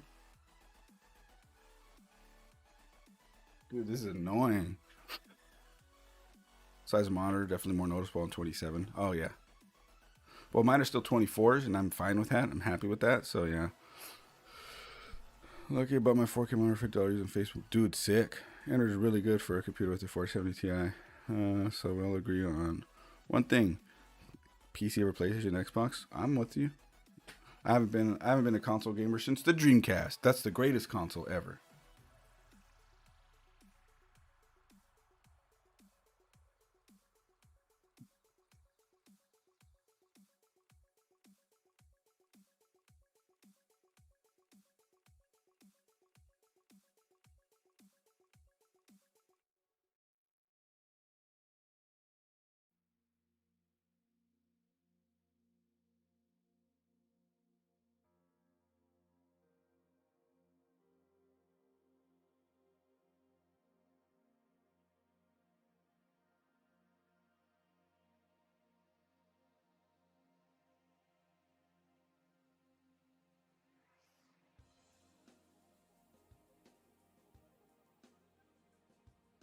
I'll play where I have PC, Xbox here. I mean, that's true too. If you got to play it. Facebook. I mean, I picked up a 32-inch 4K monitor. This is only 60 hertz. And an HP Omen computer for like 200 bucks on Facebook Marketplace a few years back. What a deal that was, huh? It had a 1060 in it and an i7, an i5 6600.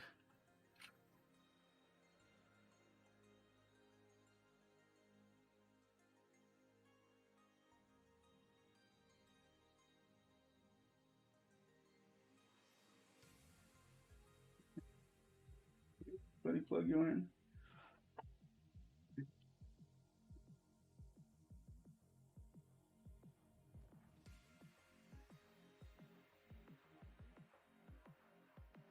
How am I gonna figure this out here? Because this is getting super annoying. I can't play. There's no way for me to eyeball how the connector goes.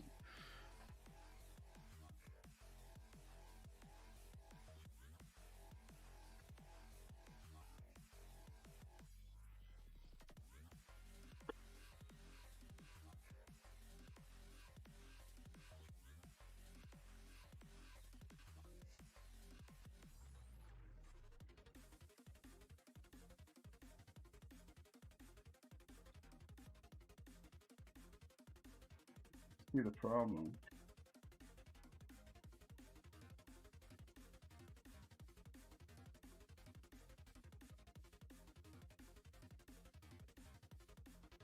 Oh, I seen a YouTuber make a PC then inside like a car intake of a airflow and thought that was genius. Oh shit. Scalpel are panic selling right now. Fingers by feel. Hold your. I know. I'm trying. I'm trying. It's just like the connectors are. There's no visual. There's no easy way for me to like actually see this right now. Let's get some light, maybe.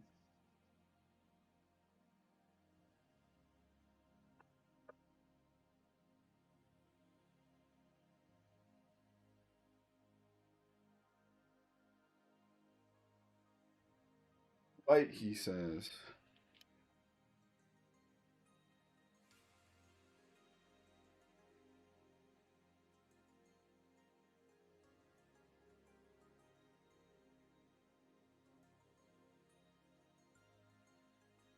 We've done it.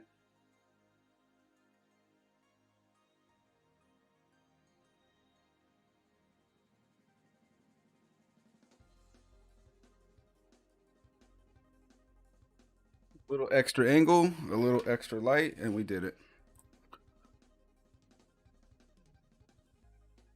That was Jay's 2 cents.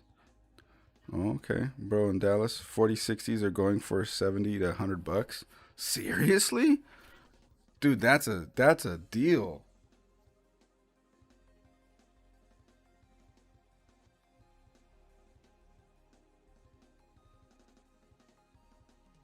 And now that we have this RGB splitter connected, I can connect these guys.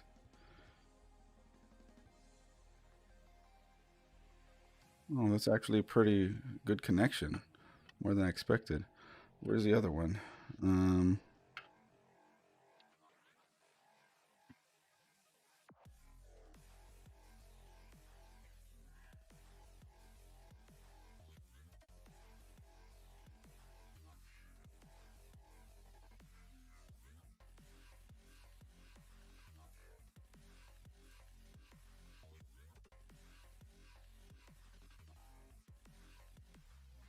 There it is. Mm, that one I don't like. With RGB connectors, because they're so, let's call them unsecure, I always put electrical tape around them. Make sure that they hold on that way.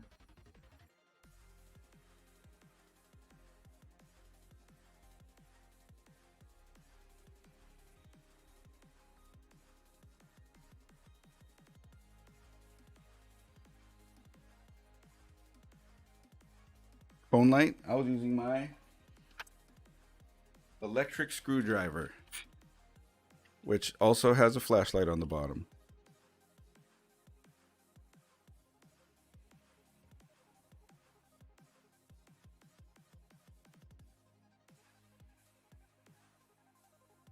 All right, front panel, boys.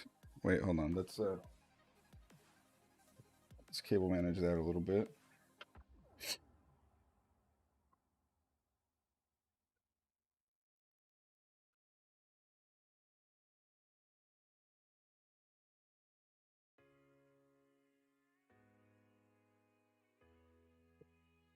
Because also we're only going to need one of the PCIe daisy chain guys.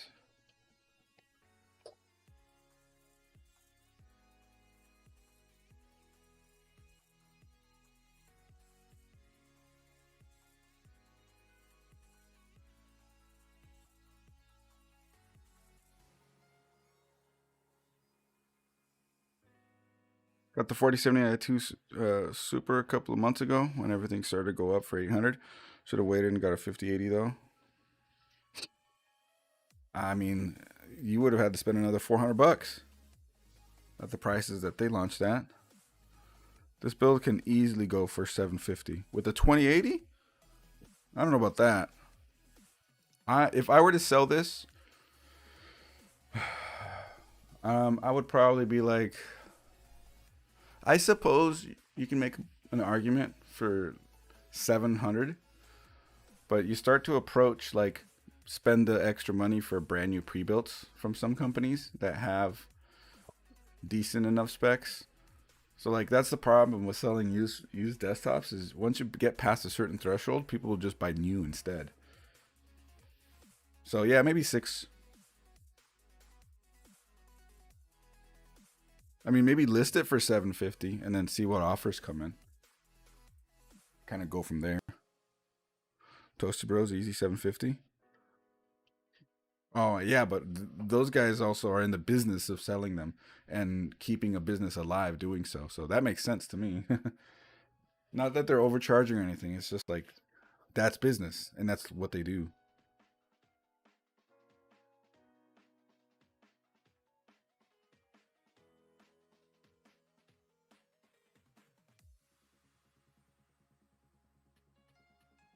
PCIe 3.0. Sorry, USB 3.0 officially in. Is this HD audio? It is.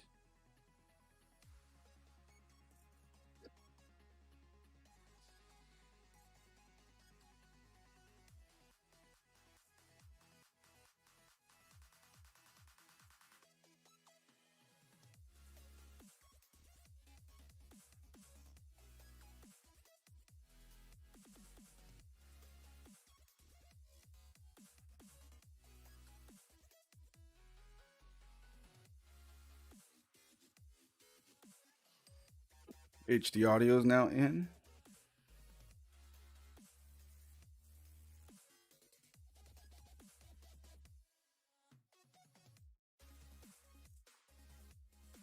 Did you see that Tempest Rising is out? Very much Command and Conquer. Oh, I have not heard of it. System integrators are getting pinched bad. Oh shit. Yeah. Yeah, they're screwed. Their supply is totally screwed for the foreseeable future.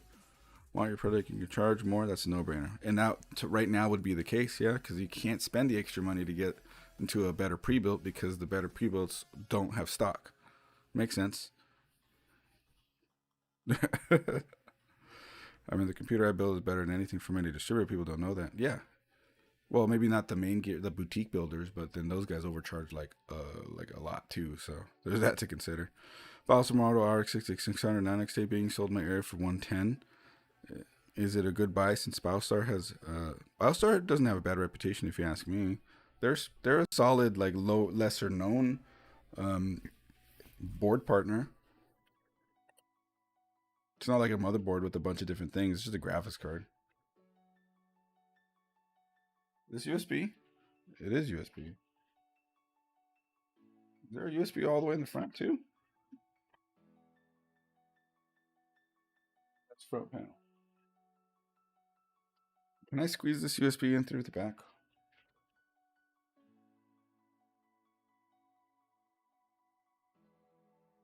Sure can.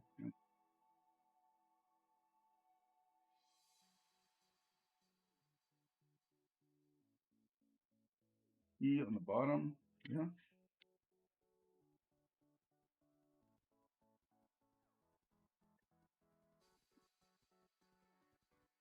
All right, front USB officially in.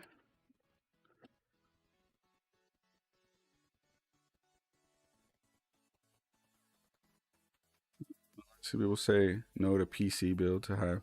We'll pay 5 to 6, even 700 for PS5. Oh yeah, that's a good point. I saw reviews for a 6600T saying the cooling on it was bad. It could be, but depending on what the test system configuration was, what if the case on it was just bad? If it's like a single fan, I could see it. But if it's at least a dual fan, you'd probably be okay.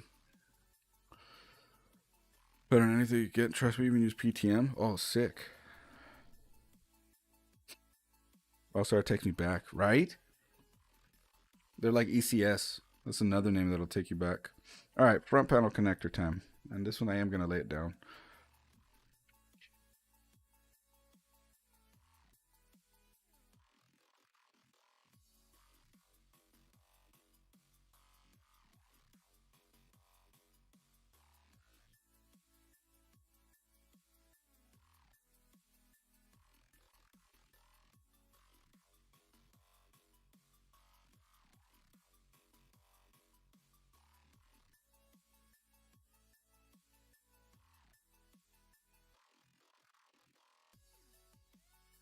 So we start with a couple of different ones here. What do we start with? I like power switch. Hard drive LED? No. Reset switch. Power switch. I like how the reset switch and power switch are colored. Biostar is like PNY. They're mediocre but never bad. See? I think that's a good place to be. Looks like New York has a bunch of refurb PSUs on sale. Corsair HX and RMI series, 750 watts starting at $70 and get new white 7. I like my Prestige 800 watt Apevia. $66. They're making Until Dawn a movie. Yes, I think filming is completed or almost done with that, and I think it's funny that it's not following any of the story from the Until Dawn game. I think that's funny. 9800 X3D. Oh, nice. We just built a 9800 X3D on stream with Peter from EVGA, currently of Myard Media, right here on this channel. If you go back a few lives, you'll see it there. Looking at Computer Shopper magazine from 2002. Pine. Oh, nice. Soyo. Yes. All names. Albatron is another one. Abit is another one. DFI. That's another one. Let's get these plugged in real quick. I need a little bit more light. I'm thinking of mounting a light on my bar up here. That way I can see better.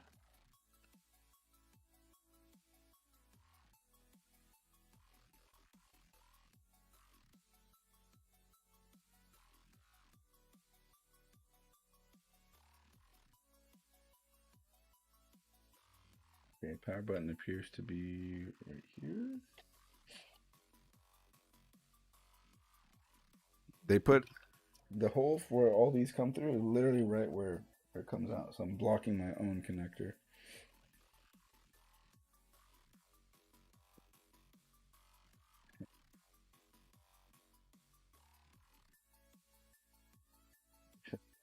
Under it.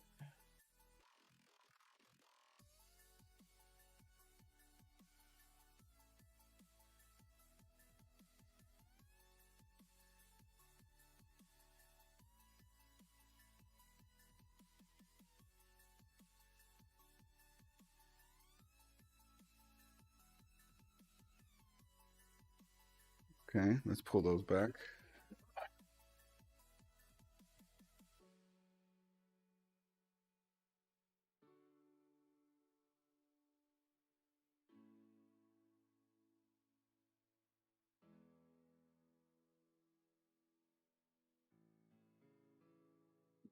Power LED and hard drive LED.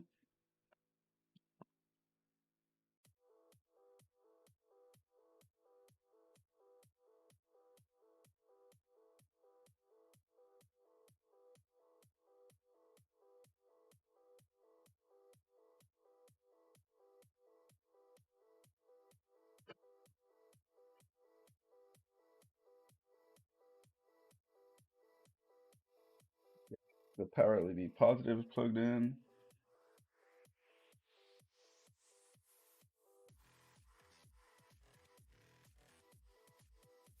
Okay, that's another one. Damn, runny nose is killing me. 1000 watt LEPA Max Bron. Did LEPA have a good reputation with the power supplies, or at least did they use a decent OEM?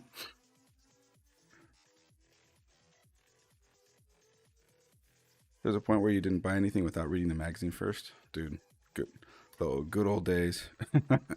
Computer Shopper magazine, where dreams were born. Before your CompUSA spreads, and you get in a newspaper and stuff with all the mail-in rebates. That was our YouTube. Yeah, dude. They're okay. They had a lot of AI problems in the early days. Oh. I do remember. I mean, Lepa. We were saying earlier, Lepa, Rasian Tech, a few others. You don't hear too much of their stuff anymore. Dude, bloody keyboards and mice. They were like all over stuff a few years ago, and then they just disappeared. Okay, hard drive LED.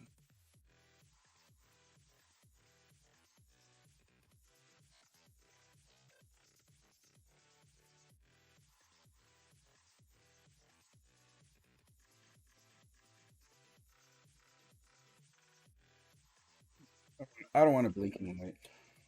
Although it's got enough lights. I'm gonna pull that back. It's a little unclear which connectors, but we don't really need that one. Sometimes I only plug the power button in. It depends on some of the systems. Like the Z400 HP swaps I would do, I wouldn't worry about all the LEDs. Just get the power button. That's it. Your computer is full of lights. You will see when it turns on.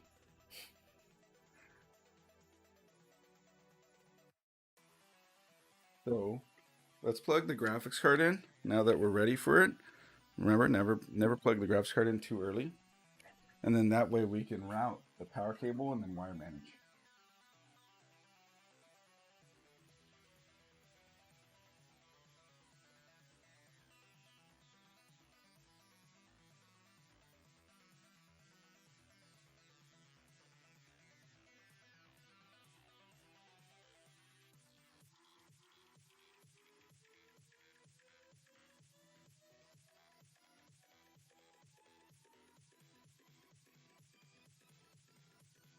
There we go.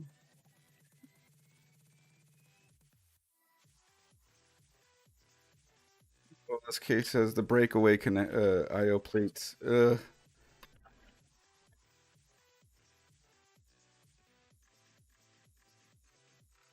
Logitech got. Never had an issue with the few that I had. Hex on my rig. Handing to my friend, still going strong. Love to hear it. Logitech got into the off the shelf distro game. Then kind of right. It's just weird. I watch YouTube videos to decide whether to build. The reason I'm not going to M5 it. My M4 still same here. I'm on 5900X with the 3080. If I'm going to build again at any point, it's going to be when AMD starts supporting. What are those DIMMs that have the clock generator on them? Those, because they currently don't support them, or if they switch motherboards to cams, and that way the AMD CPUs that are very sensitive to RAM speeds can use the technologies that allow for faster RAM speeds that are coming out. And I think that will be like a really good time for AMD, even better than now. Graphics card. Here we go.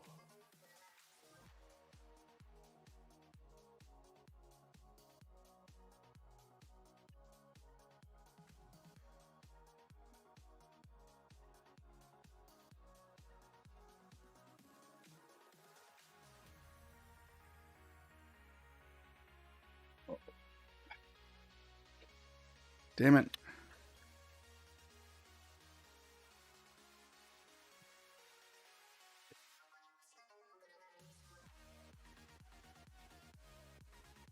CU DIMMs. There you go. Can't see the slot the way that I'm trying to insert it.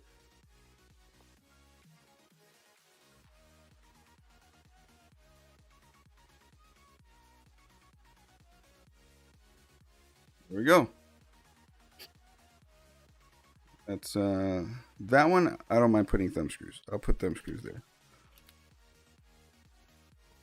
but I don't need to.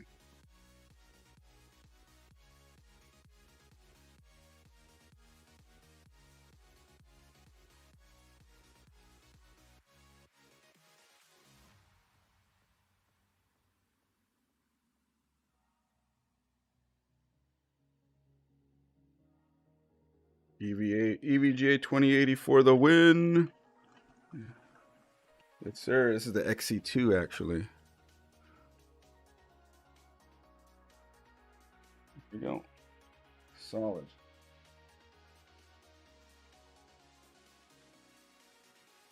You get everything you need out of $200 Intel chip because you can utilize the RAM. 2027 is EOL and AM5. Oh yeah, but as you can see with AM4, there's a good chance that AM5 is just going to live on. It'd be funny. Imagine, like it made sense to be like, oh, you know what? I'll just do every other generation of upgrade on the Intel socket. It makes sense because they only do 2 generations per socket if you're lucky. But AMD, it's like you want to wait every other generation to wait on AMD in terms of every other socket generation. You're gonna like wait almost 10 years.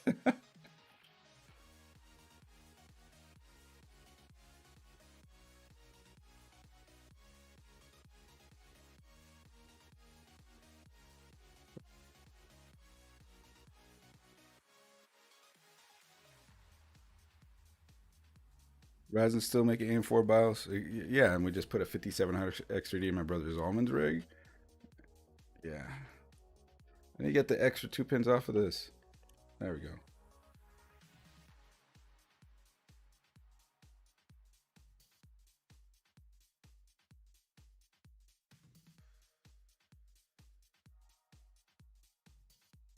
Let's see if I can hide this. I can. Nice.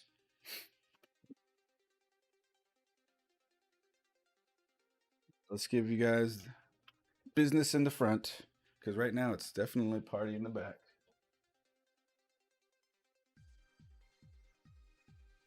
They aren't good enough new products, but they're here. 5700 actually definitely falls into good enough, if you ask me. Almost not, you still got new products. So imagine if you're on AM4 and you want to wait to AM6. Yeah, it's going to be a decade between socket platform upgrades. That's fine and all. You end up with something way better, but yeah. And AMD fanboy with the K6550. Dude, Springer. I had an AMD K62500 in one of my builds. Or, well, it wasn't a build, it was our compact family PC. And before that, it was a Pentium MMX 233. I am familiar.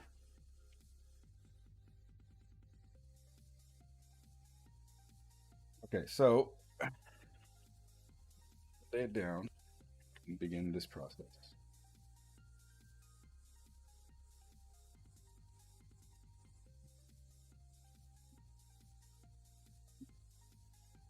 Do do do do do do do do do do. No no no no no no no no no no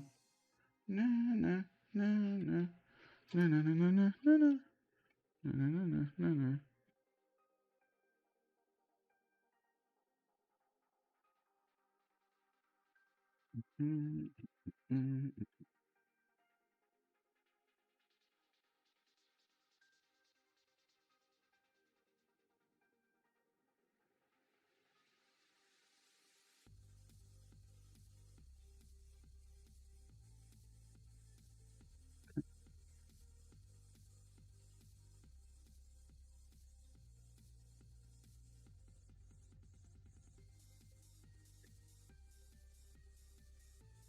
E5 Xeons from 2014, dude. Yep, love it. We really need a new company to face Intel and AMD. Would make the, dude. It'd be so Xentar Systems and the Cyrix.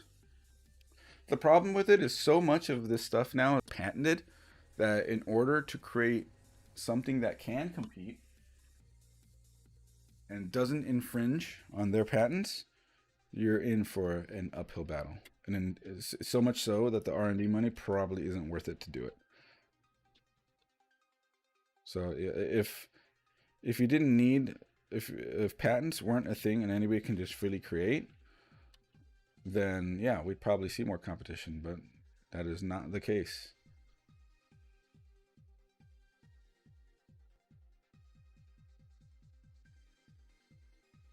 Ever seen one of the machines that produces those chips? Dude, yeah. The stuff that's printing on wafers, it looks like a thing of science fiction, 100%. And we're able to do that. We're making stuff that the human eye can't even see, but we know that it's there and it's working.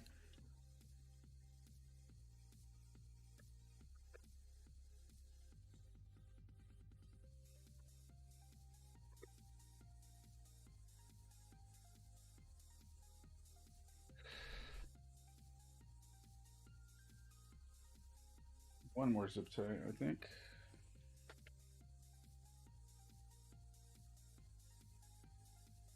One nanometer when? We're getting really close.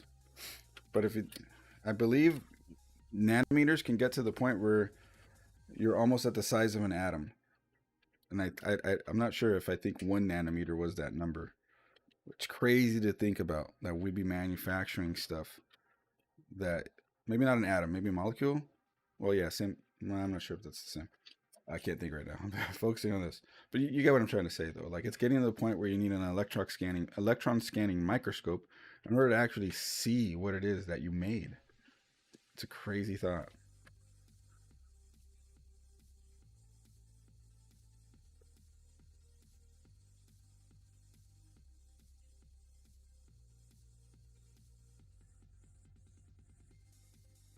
1.4 soon.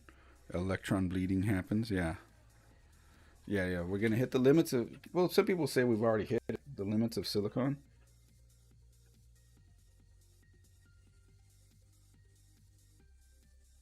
Oh, yeah. No, never mind. I put an electrical tape on that connector. It was snug, but now it feels like it loosened.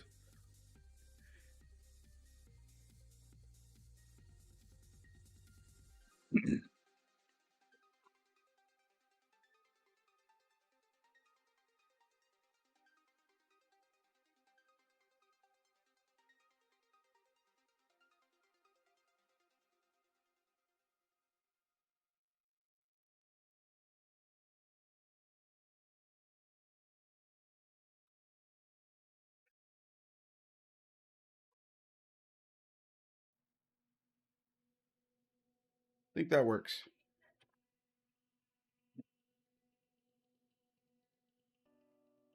Quantum computers are next. Yeah, PC like a car. Care for that baby. You know it. Nanometer is 200 times smaller than the smallest biological life form. And we're making that in factories. It's crazy to think about.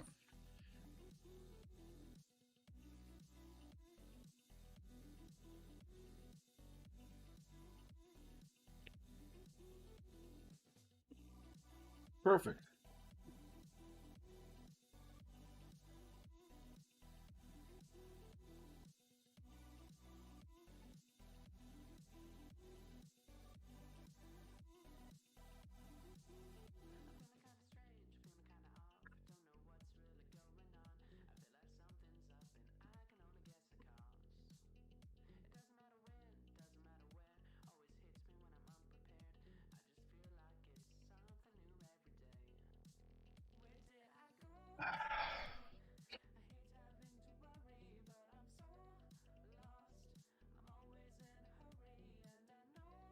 How are we going to do this?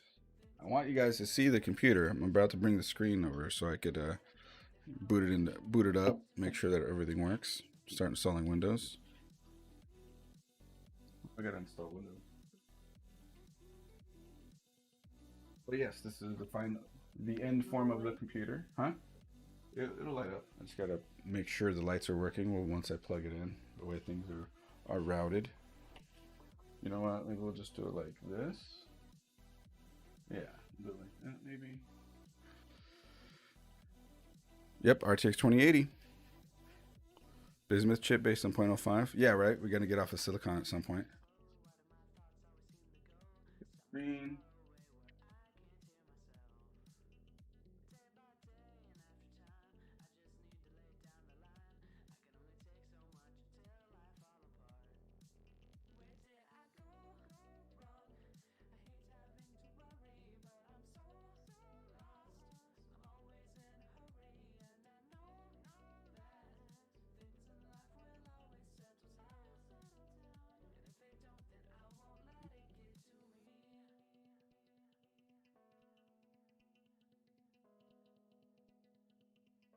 Is that only PC? No, custom built. I just built it right here on stream for everybody to see. Ryzen 7 3700X, 32 gigabytes of RAM, RTX 2080, PVA Prestige 800-watt power supply, Aries game case, ASRock Fatality B450 motherboard.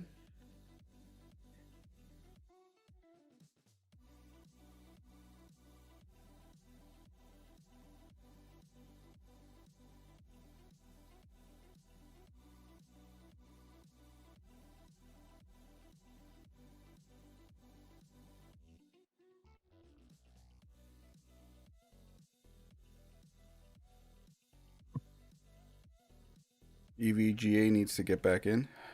Yeah, man. I would love to see more EVGA in the graphics card market. Gives you the answer before you even type the question. Quantums, dude, imagine. Is that is that like it knows you're going to get shot running around a corner in FPS?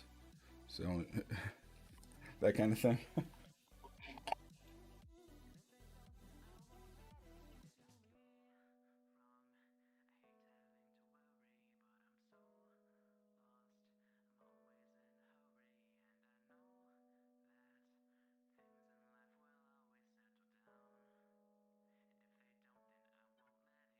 Have you seen the latest Black Mirror season? Yes, I'm on. I think I just finished the episode where they have the AI people, the little AI people in the computer. Just finished that one. Still looking for the 100 XT, but it's closer to 350. Oh, imagine you're playing CS2, right? Aimbot galore. Okay, here we go. Let's power it up.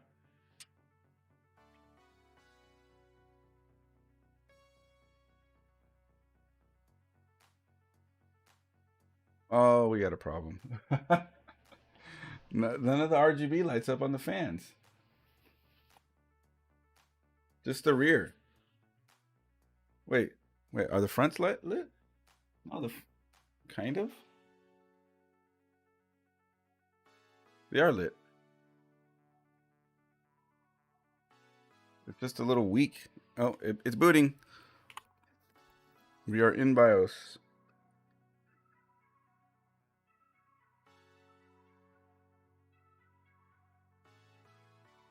Well, the RGB on, I think it's because of the way I split the header. I'm going to have a little problem with that. Okay, cool. So the hard drive is clear. We do have a boot. It does work that way. Let's do some troubleshooting on the old RGB.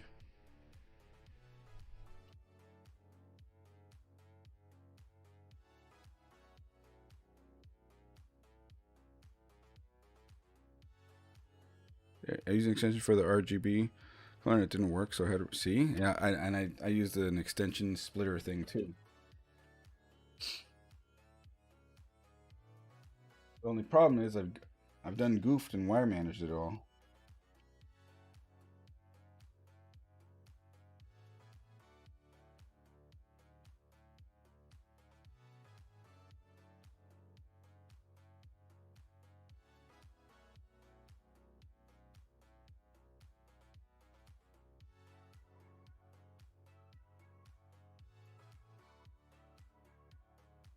I do kind of wonder though if the RGB will work without the splitter. Here, we'll do the test live. I'm going to unplug the RGB header that goes to the Asia Horse controller, because that controller should be feeding all that to it. And I thought that the header portion was just so I can control it with the motherboard. Right? So here we are. Weak RGB on the front fans, which are the Asia Horse fans, and no RGB on the IDE cooling fan, and those are the ones that are connected all to the same headers, or using the splitter. I'm going to unplug the Asia Horse ones now. Nothing happened. If I unplug that one on the IDE cooling fan, I get nothing. Problem is the IDE cooling fan RGB connector doesn't reach the header, at least not through the back. So let's remove the splitter completely and see what we can do.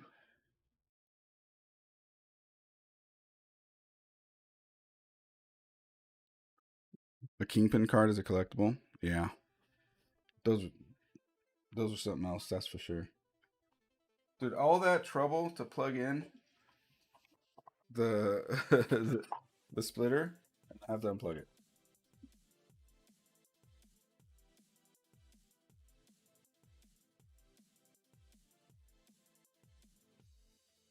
So here we are.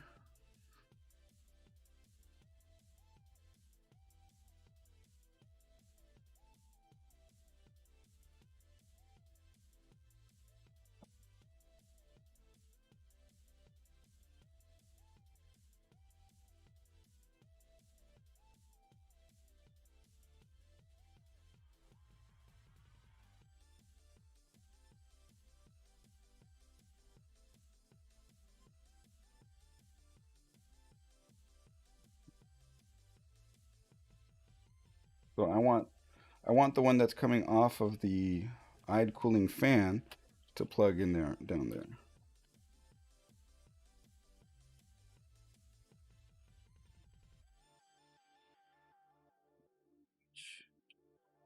Let's see if I can do something lame and ugly and run it from the front. Kingpin had mobos. Oh yeah, a few.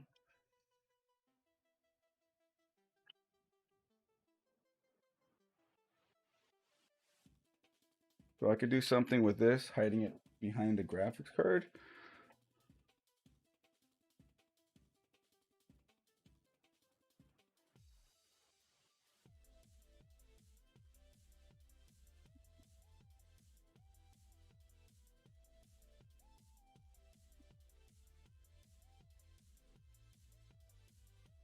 Look at, I nailed the RGB connector first try. See, the problem is that you can't really tell, but there's a wire running along the whole front motherboard.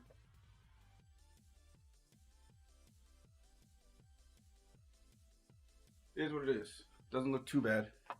Now let's see if the fan RGB turns on the CPU cooler.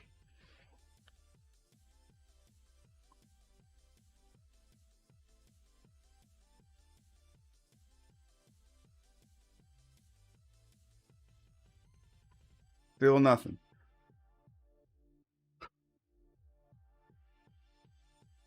What could be the problem there?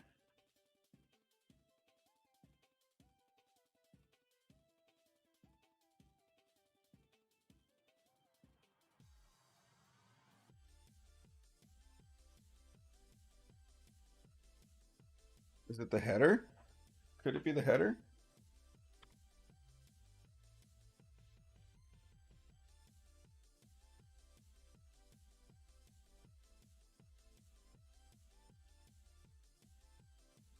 A little sad that the RGB to those front the Asia horse fans is really weak.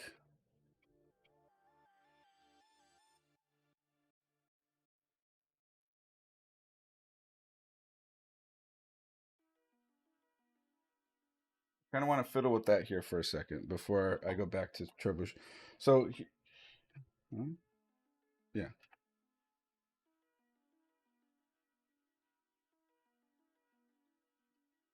Somebody should invent motherboard cables for when you have to run them along yeah, some front channel kind of thing. Let's test the RGB header real quick. I have this fan, this thermal right fan.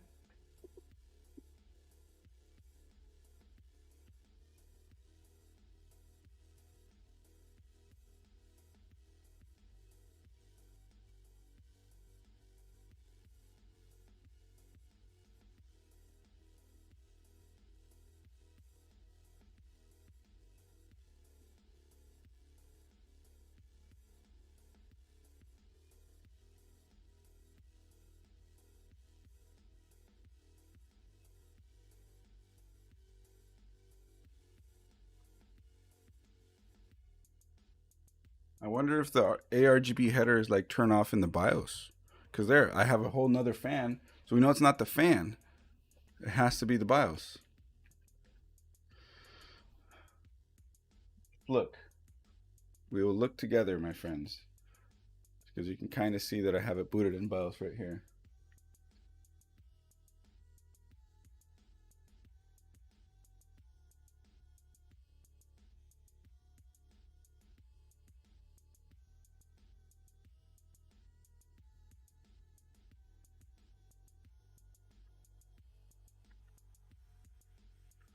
Huh, where would it be?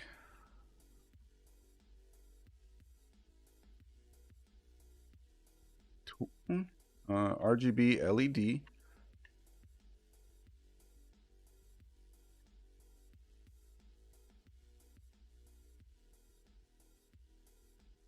Yeah, good news, bad news, right? But like the RGB thing doesn't really give me information. If I'm here on RGB LED, like breathing, oh, nothing. Static, nothing. Apply, nothing. I might have to do a little Googling.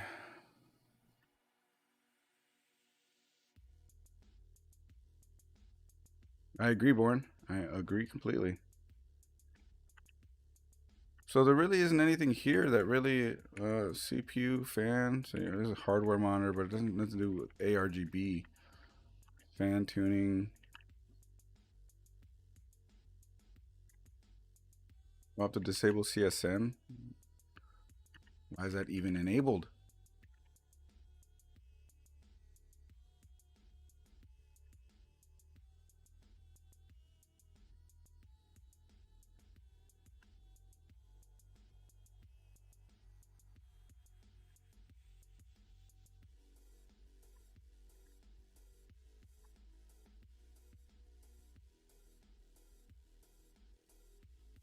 Load XMP setting.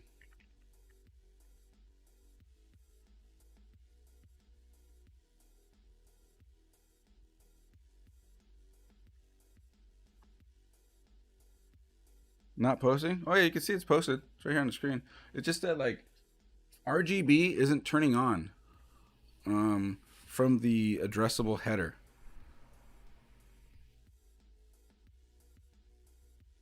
And so I have a fan that's connected and it should be getting like this fan in the front right here is directly into the addressable RGB header.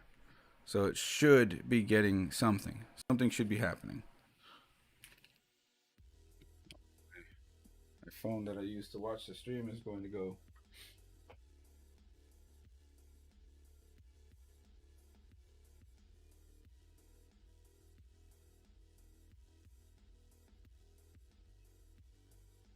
Bear back 1 second, get it back, man.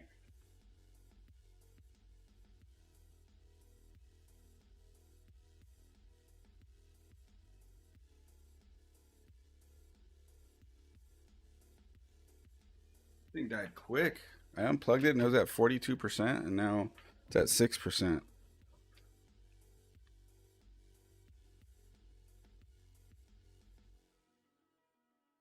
Is this thing dead? No?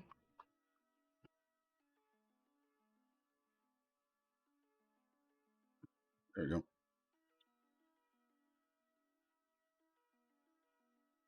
Power into the hub. There's no hub. I'm troubleshooting the CPU cooler one, not the two front fans. They have a little light, and the back one lights up completely. The one on the CPU, I should have some kind of power right now with it. So let's do a little search.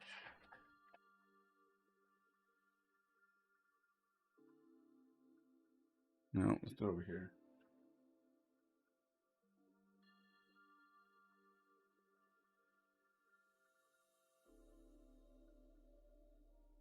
All right, let's have a look.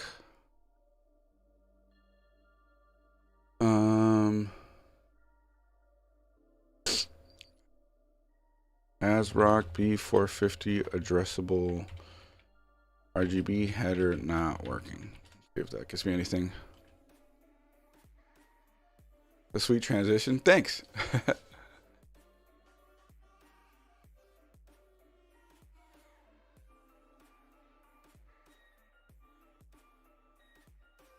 Maybe BIOS? This person apparently got something going. Install the RGB LED utility. Really?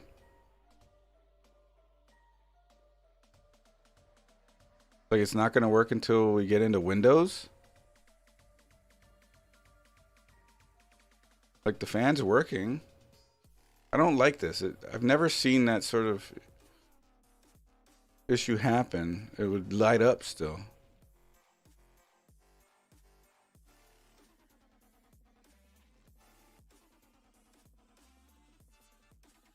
Yeah, that's a good point, Born. Yeah, multiple people are suggesting install the software. Annoying, but we'll try it.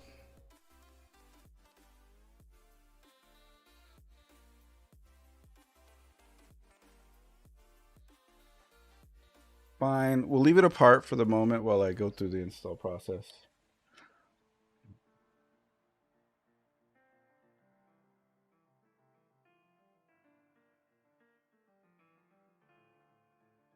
I'm making sure to enable precision boost overdrive.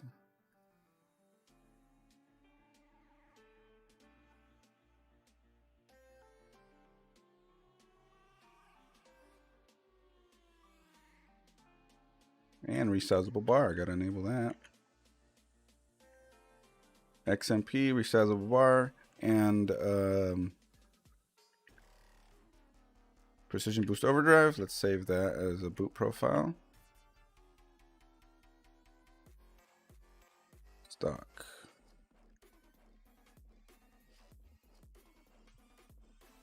Yes, we got to get the unicorn vomit going.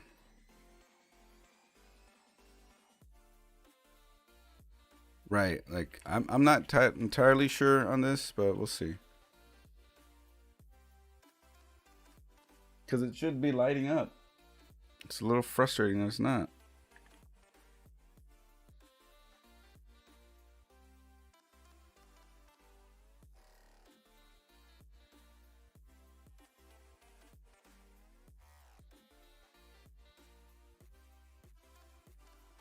But the fact that it's not lighting anything up, it's a little sus.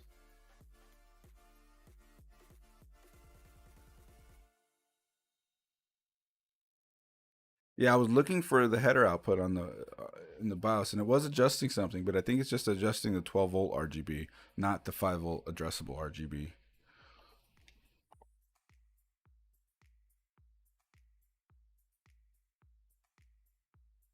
It should light up even before full post. I agree with you. I'm with you on that one.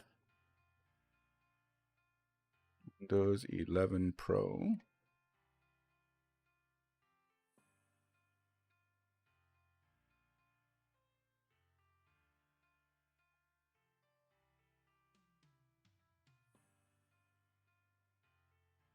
What? Why can't I?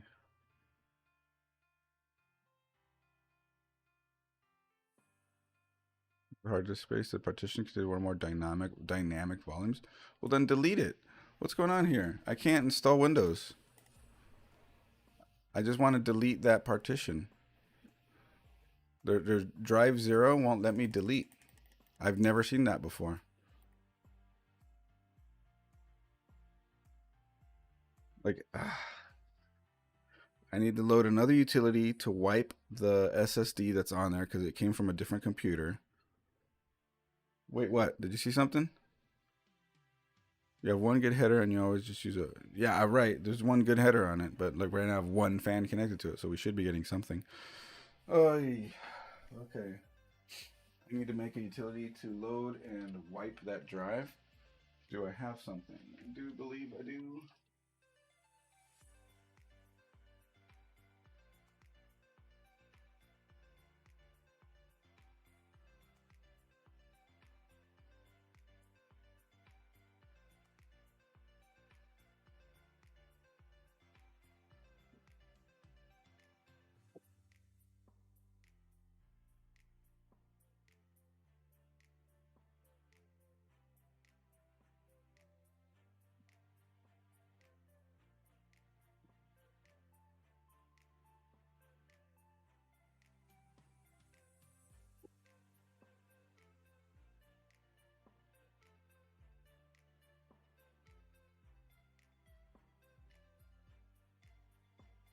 Okay, well, looks like I need to make a...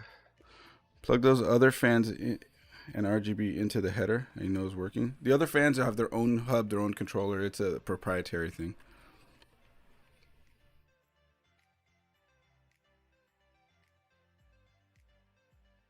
No, there's nothing behind it. I was double verifying for rogue standoffs. But in order to install Windows now, I have to create like a file utility. What do we call it? What do we call it?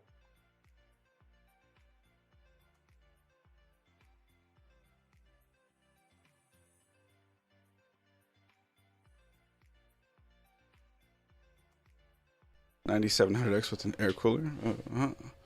Just start to be able to go ahead. Yeah, working on that. You have one good header.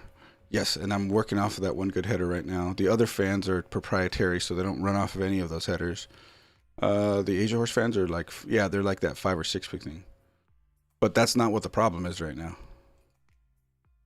The one center fan, that is just a standard old RGB, and it's not lighting up at all. So like, I'm not even paying attention to the Asia Horse fans right now. Like, they're not even connected to the motherboard. They're connected to their hub. Let's see. Bootable partition manager USB. That's what I need. Some open source thing. Departed. PBO enabled but kept crashing. I've never had an issue with it, but I can see, you know, some stuff when it leans into it. Probably PBO with an undervolt would probably work a little better for you. System rescue. I like that. Disk partitioning. That's all I need. Check the inputs. There's no input going into it, just power. Power and PWM. So none that have to do with lighting up of the fans that are not lighting up at all. Those aren't connected to the hub. They have nothing to do with it right now. Bootable USB. Download Rufus. Do I already have Rufus on here? I don't. I've had it on here. I usually use Belina Etcher, but portable? Yes, please. Thank you.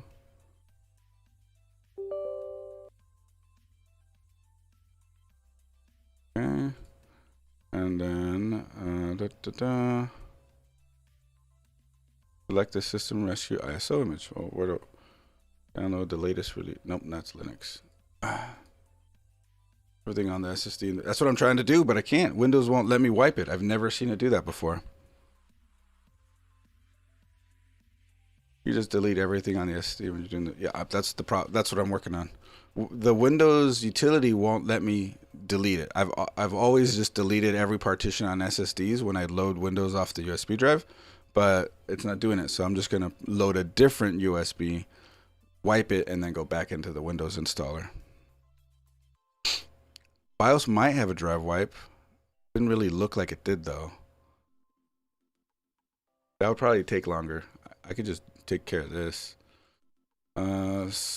SourceForge, System Rescue, ISO. Yes. Don't mind if I do.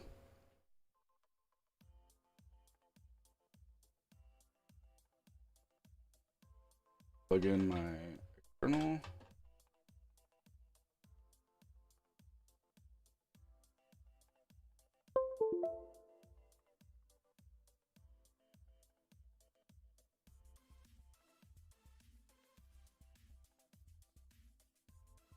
Done downloading yet?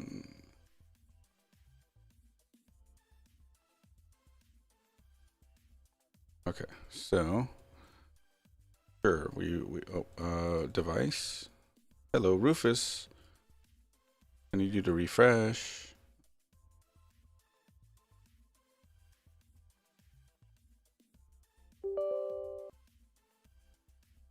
What? Does Windows not see my external that's plugged in right now? It does.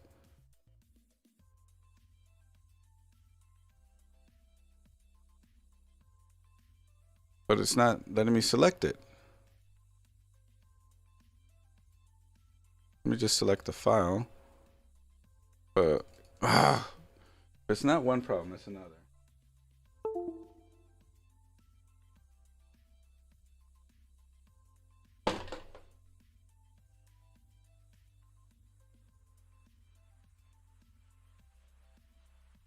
How big was that file? 1 gig? Yeah.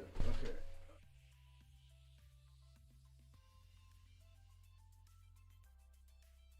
Should do it. 16 gigs. All right, Rufus, see this. Oh, I don't have a new SSD on hand. There it goes. It sees that. Perfect. Otherwise, I would. Technically, the SSD I took out of it already had Windows on it. Would have booted just fine to that. But I went from 500 gigs to a terabyte. So no good deed goes unpunished, my friends. Select Rufus, select system, select MBR partition, and Target will be compatible with BIOS and UEFI, sure. BIOS or UEFI, select BIOS or UEFI and target. It is on that. Check the volume label is correct. Sure. Rescue. FAT32. Start button. Use the ISO mode when prompted. ISO mode.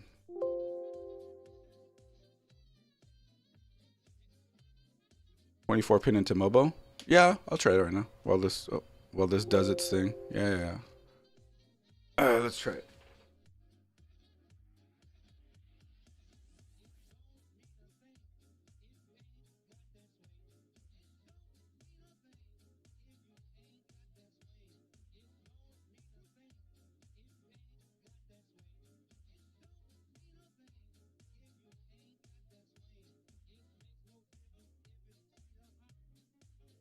Didn't really do anything.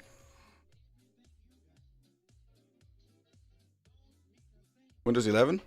What about it? I just happen to have it the installer.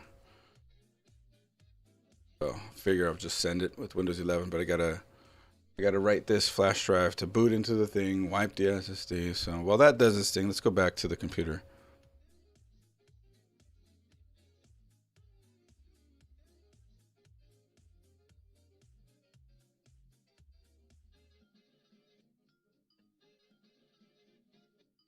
Crazy. What could be the issue here?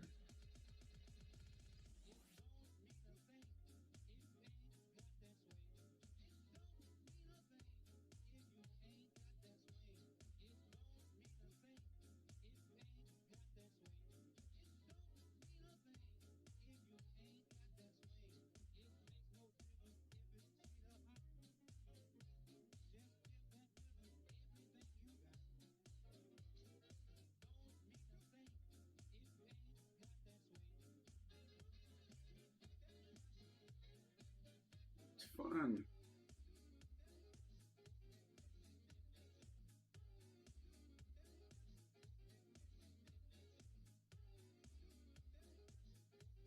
The crappy part is I don't have any 12. Oh, yeah, wrong mic. The crappy part is I don't have any 12-volt RGB fans. Otherwise, I just swap the fan and be done with it. Do you think 5 gig is a lot for Windows 11 to use at idle? No. Hey. How does the rear fan have RGB? It's going through the Asia Horse hub that's in there. So I guess we can pull that out and play around with it while that downloads its thing. Because the front fans look a little weak. They are old.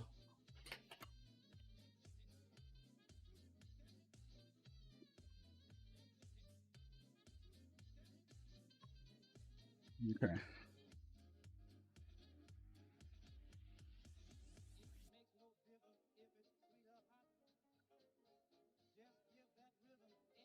Okay, so I'm gonna move the front fans RGB little on this Asia Horse thing.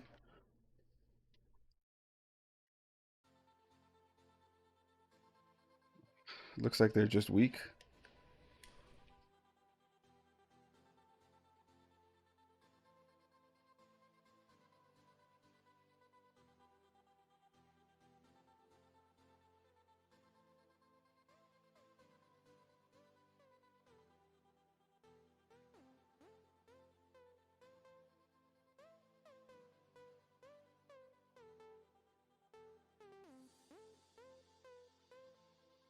Seems like it is what it is with those fans. The rear one is brand new. The front ones were just from they're being reused. So that's probably just a reuse issue. Could always upgrade them later. The fans themselves spinning and working with a little bit of light. Rufus, come on.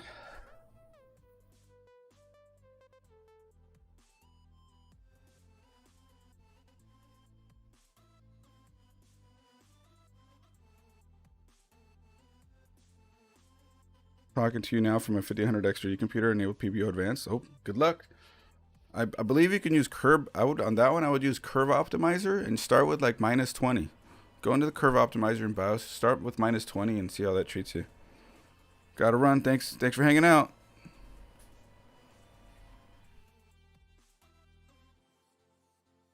I could always swap those fans out later, but it's not a big deal right now. They work. You did? You did minus 20 on Curve Optimizer too? Okay.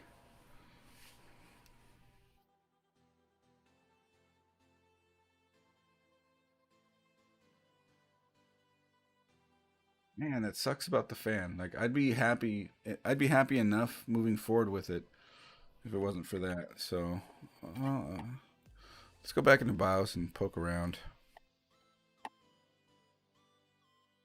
Like it should be lighting up. This is annoying. Oh, it's done. Okay, let's wipe a drive actually then.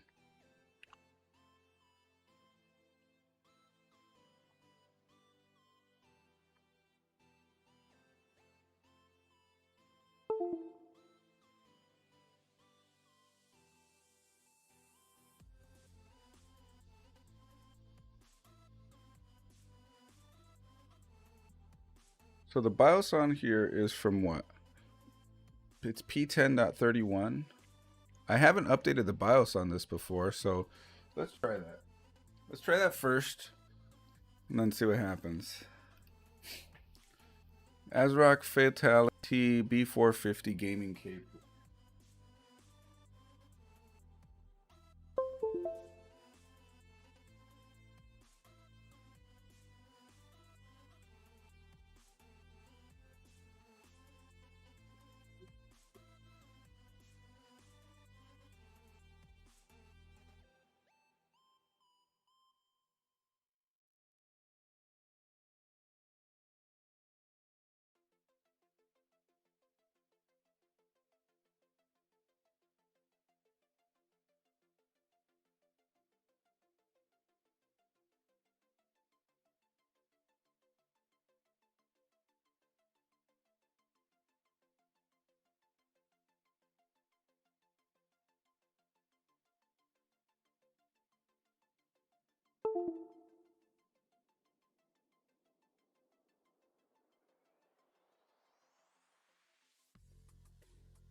Okay, we're back.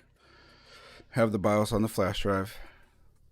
Routed all 6 fans into one hub. That's how I have it on my computer down there. I just wasn't expecting for this to be a problem. Made a short on the computer, just built. You want to look at it? I just, well, whoa. Okay, yeah. I'll check it out when I have a chance. Geek Squad is my BIOS flasher. Wait, I can't boot to it. I'm an idiot. Enter setup.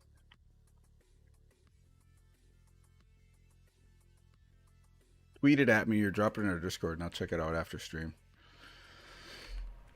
All right. I'm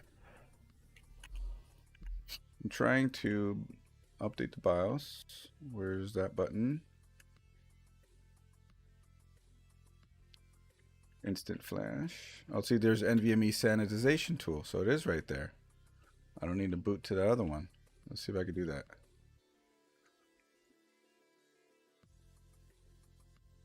Start device. Data duplicate actually.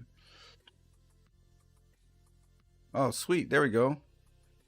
Okay, the NVMe is now wiped.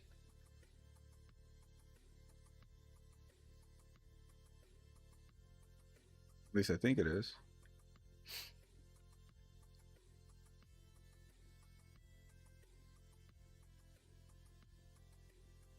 Got 0%. Good. Okay. So now, instant flash. Yes. There's the BIOS. Yes.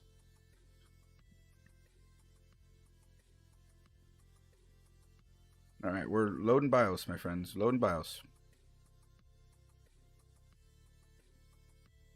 No bumping into it. Nothing. Just hang out with me right here.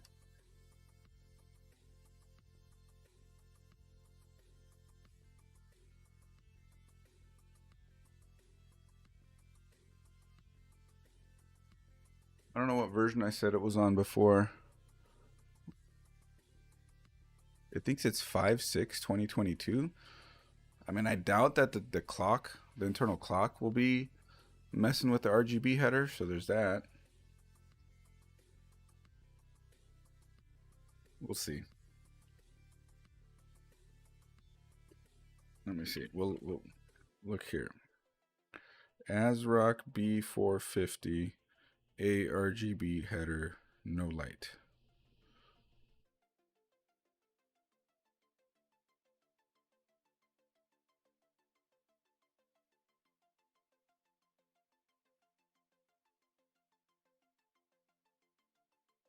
Let's keep looking here.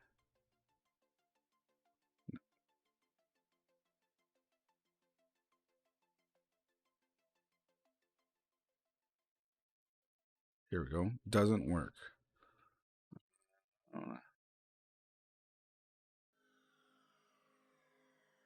And the value.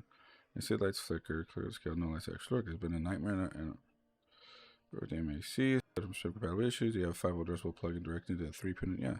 So that's what I do. 3-pin connected to mobile RGB1. Can't plug it anywhere else. So yesterday, addressable RGB and polychrome does nothing unless I change the value and all the lights flash for a blink of an eye. Fan and polychrome, and the more I push the motherboard button on my controller, just fast forward a few hours dealing with tech support.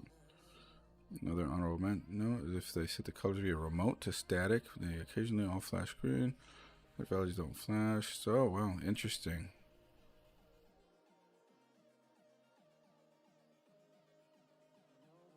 Interesting.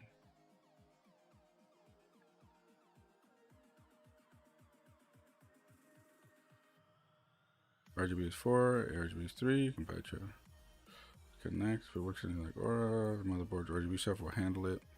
I mean, it looks like I really just have to get to the software. It sucks. Negative 20 might just work on Curve Optimizer. All right. Love to hear it. Still updating BIOS here.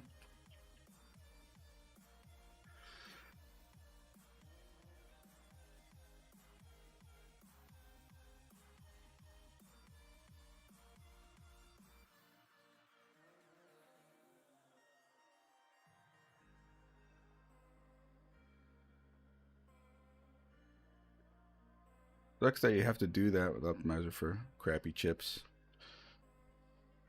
I mean, usually Curve Optimizer actually helps.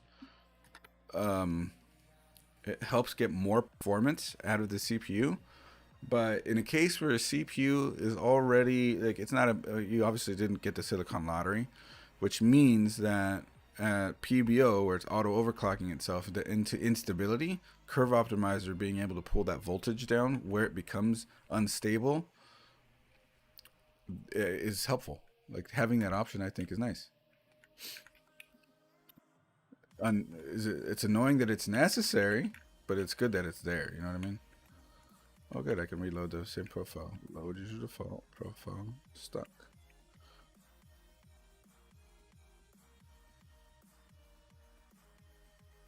Okay, so now let's see. RGB LED. I'm gonna put some numbers here and see what happens. Wait, is it 100?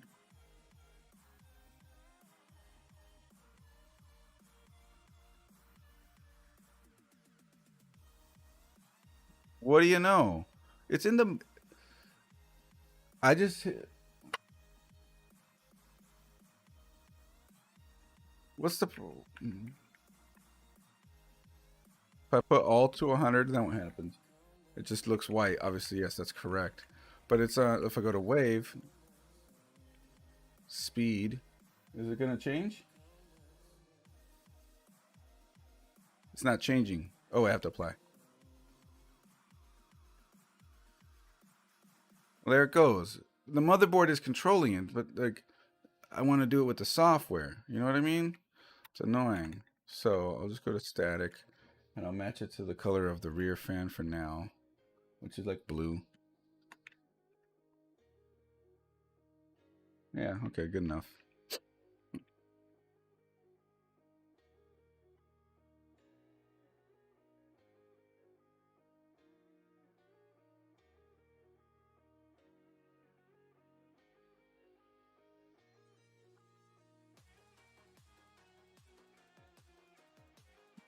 $90 is still kind of hot, buddy. $80, $85 would be better. We're good to have that. $90C? Yeah, but Ryzen's have been shown to be able to work up to higher temps like that. I'm not that worried about it, but yes, it is hot.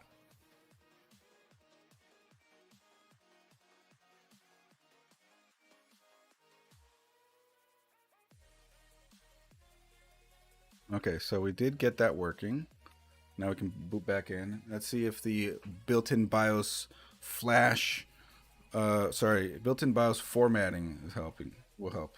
Now it makes me want to put the splitter back in, but no, it's cool. It's fine. How does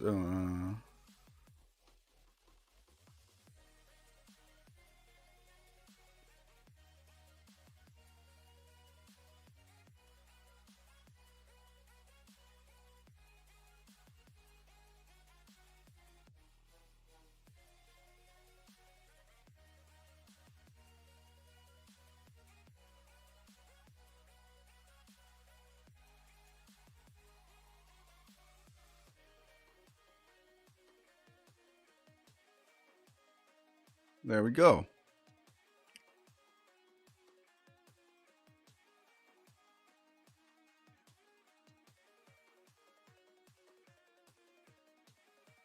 Don't have a product key.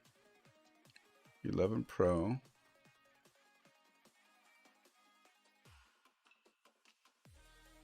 Accept. Custom. Now, see, it didn't actually wipe the drive. So we do have to use my other one.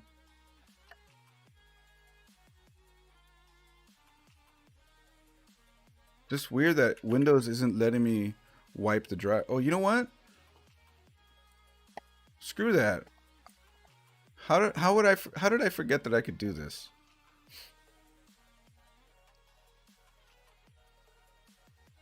Disk part, my friends. Disk part. I can just kill the drive like this. Select disk 0. Clean. Guess what? It's wiped. I didn't even. I was too like the RGB threw me off, and now, good look. Now I can just go back and reload it, and we're cleaned. It's good.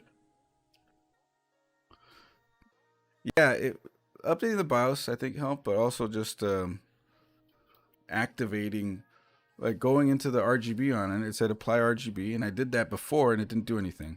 But then I changed numbers in it, and then it did something, and then it lit up. So if I leave it on blue, everything matches, and we're good. It's a little too blue now, though. But I think what that will do is make it where the motherboard software can control it. But in this case, I don't care. We're just going to leave them blue. Try the splitter now. Oh. Yeah, okay.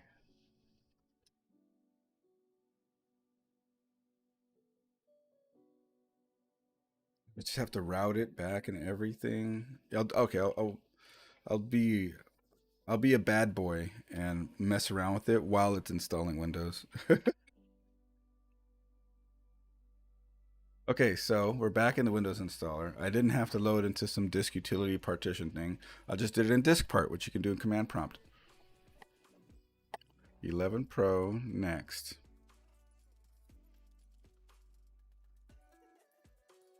Core temp tells me I'm at 36C right now. Hey, that's good. Look at that. Drive 0, unallocated space. Windows, go. Now we go back to the splitter.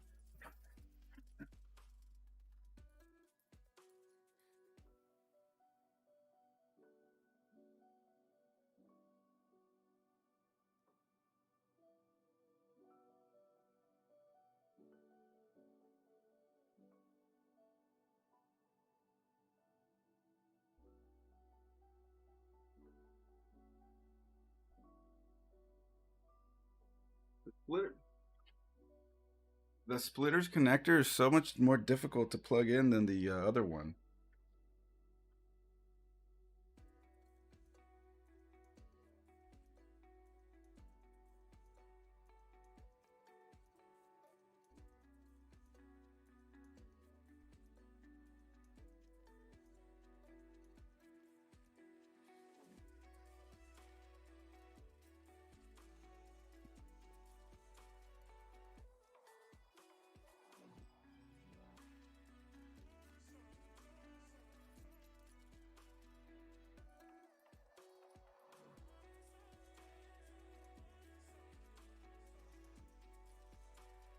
And it's always going to be depending on the ambient room temperature for sure.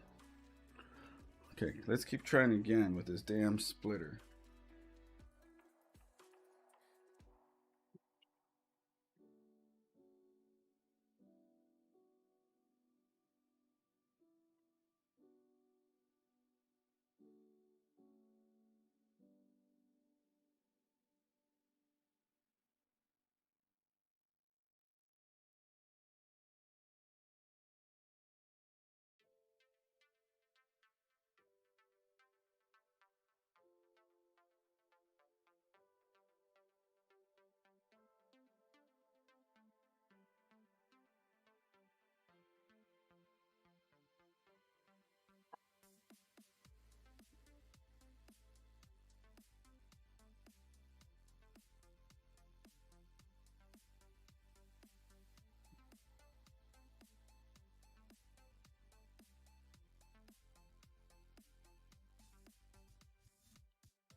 Splitter. Come on.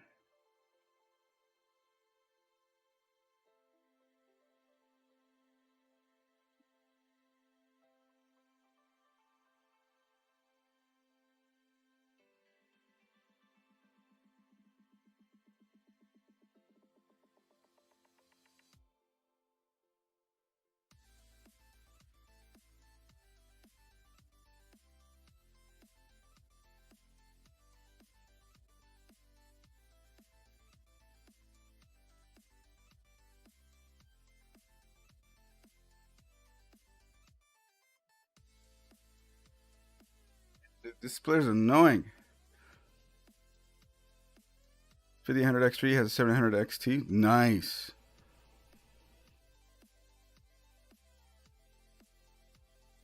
Come on, splitter. We could do this.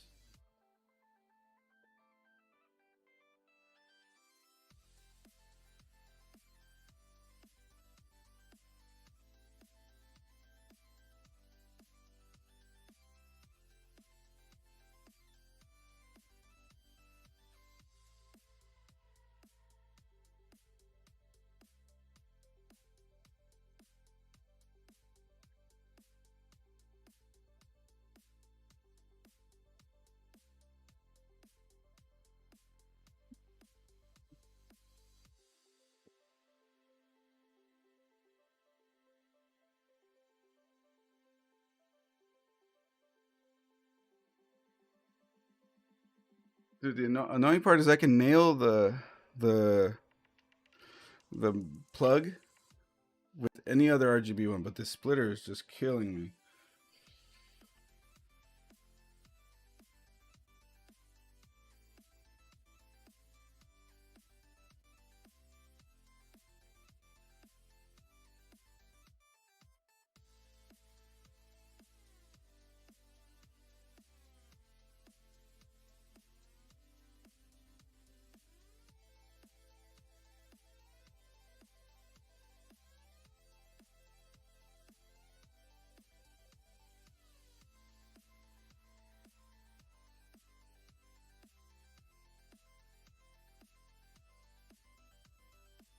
All right, got it. Now let's plug the fan into it and see if it lights up.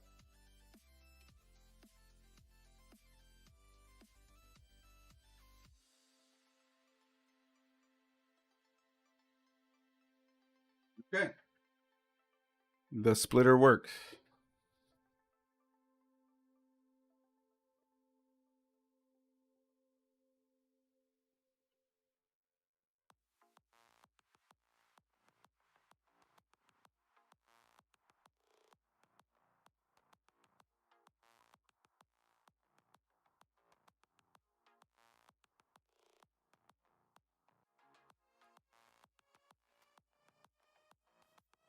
Okay, so when I get the next chance, I'm going to turn off the computer so I can reroute some of the cables. I don't want to do that. I don't want to risk it too much because some of the cables are a little exposed. Ooh, good price on that 700 XT. I mean, that was the MSRP, I think, but getting it at MSRP, good job. Mini game PC that's very capable of 1080p for about 500 bucks. We were just about there with the RDNA 4 based APUs that AMD was putting out, but then they like backed off of a bigger release of them. That's what I've been waiting on. APUs that could be solid 1080p machines, and I think we're finally there. Not barely, not needs a little help. Not 30 FPS, actually decent. And yeah, APUs, we're finally there. But you know, now let's see if it's even worth plugging in the RGB from the Asia Horse hub.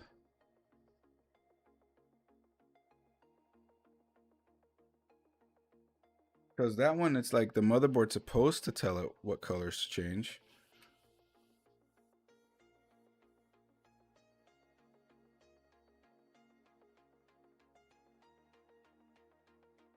I didn't know you can control the RGB and BIOS with ASRock boards. I think that's actually kind of nice. It is, but the way that I had to jump through it right now is a little confusing and annoying. 1440 APU will be, dude. I don't know if that's gonna be a possibility. Windows is officially installed.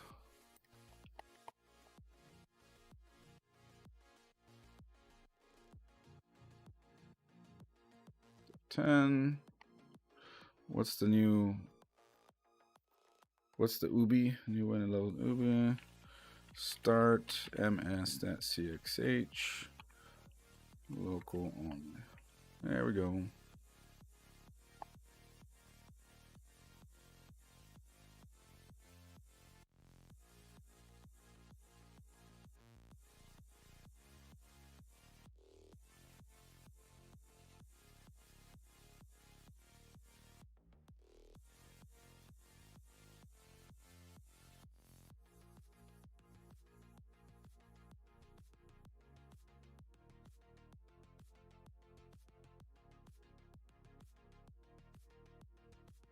Cool. All right.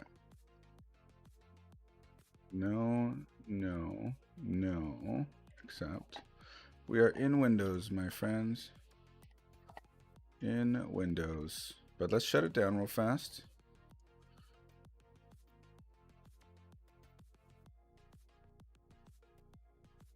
Can fool around with the GB stuff here.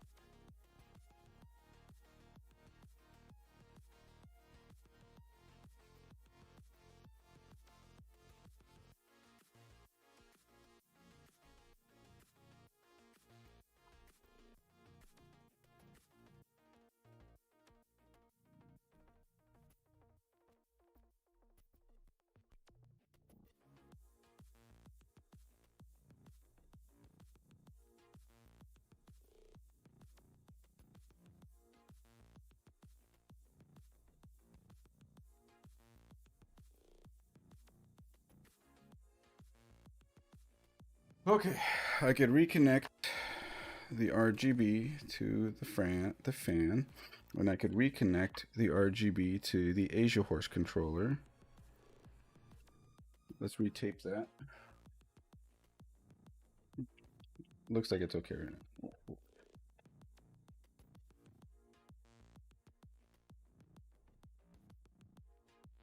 Then with that, I could shut it again.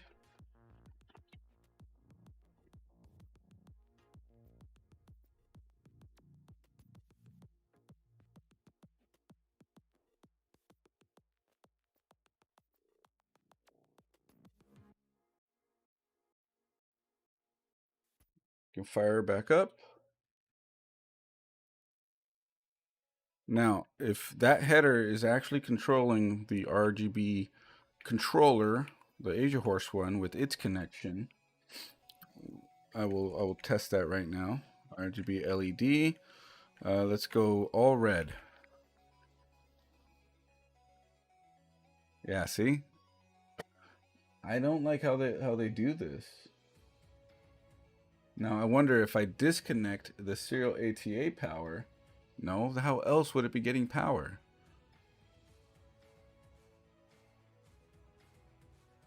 Like I have the Aura controller bit plugged into it.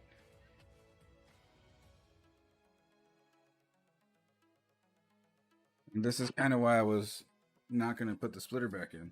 So I don't think they can override. Then that gives me confidence. XFX is solid, yeah. Now if I unplug the power connector from this hub, everything's gone. No light, nothing. The RGB control means nothing to it. So weird.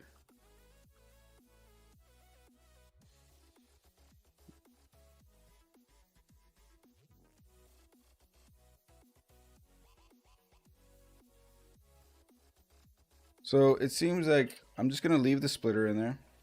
We may need it in the future. I went through the effort of putting it back in.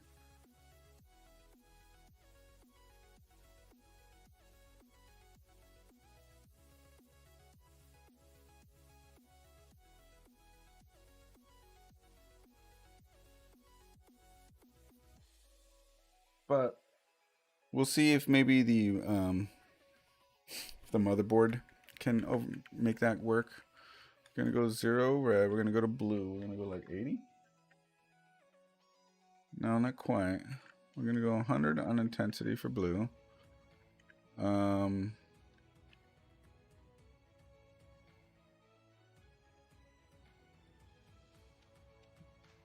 Maybe a little less on the others.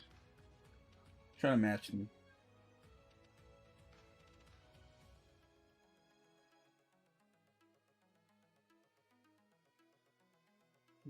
The back one is a lot bluer than I thought it was gonna be, so let's do 30, 30.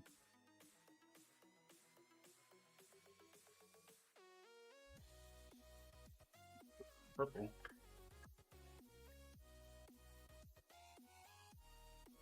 All blue?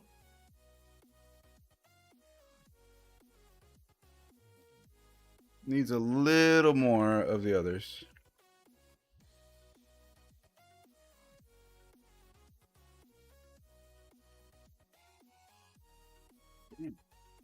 Not quite.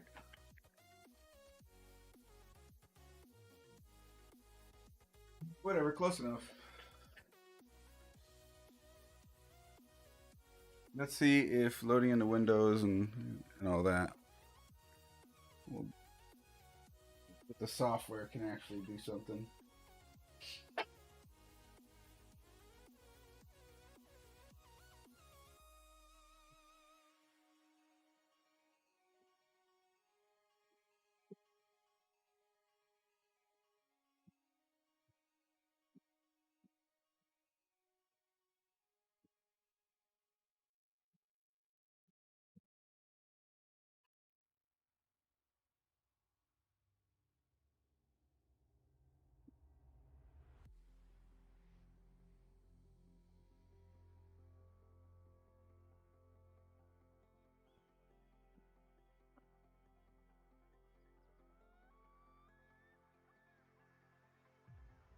Usually keep an Ethernet cable that I route that way so I can have it up here, but guess not.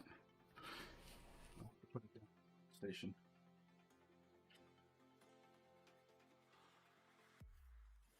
Fine. That means, if you ask me, we're good.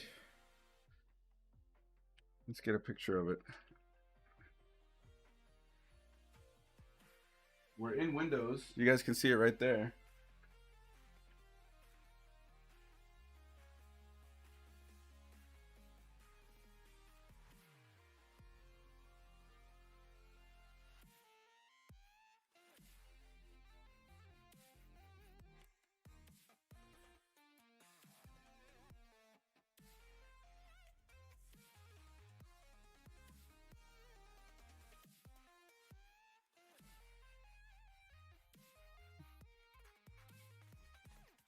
Let's text it to him. See what he thinks.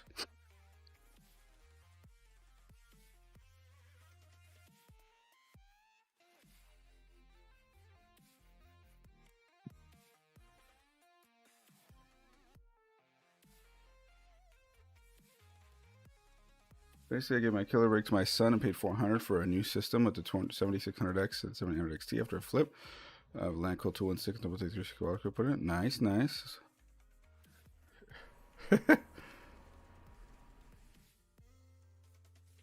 I just want to make sure, like, this isn't for me. So, like, I want to make sure things are working the way it's supposed to be, more or less, at least, in a convincing enough way before I hand it off, you know, because then I'll just get questions.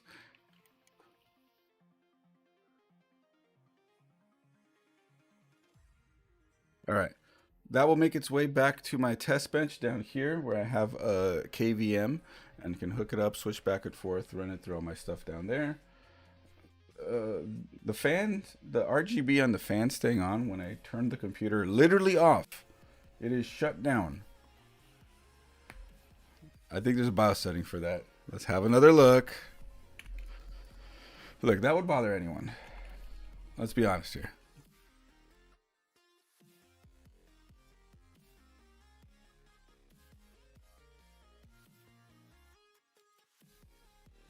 Okay.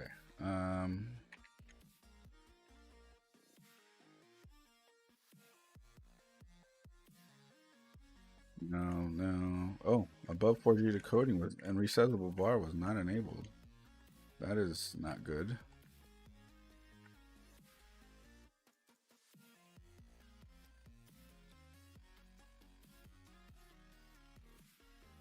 Save that in the BIOS. Save as user default. There we go. Now I'm sure there's a ACPI. Let's see here. Deep sleep, PS2 wake up support, ESP, PCIe devices power on, RTC. Wait a second. So there's no like setting for. I'll deal with that on my own. RGB LED, but that's just to light it up and give it colors. It isn't about making sure it turns off with the computer. That's probably down to the software. Okay, we're done.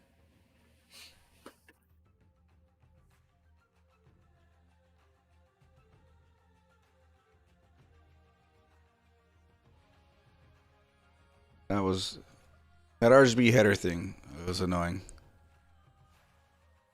Milk duds. Damn it, now I want milk duds.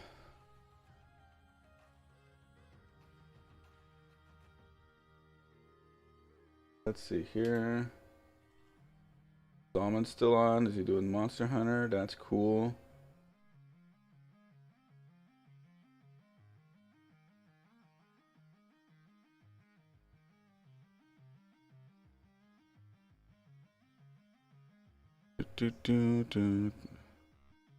Oh, Myard ended earlier. Okay.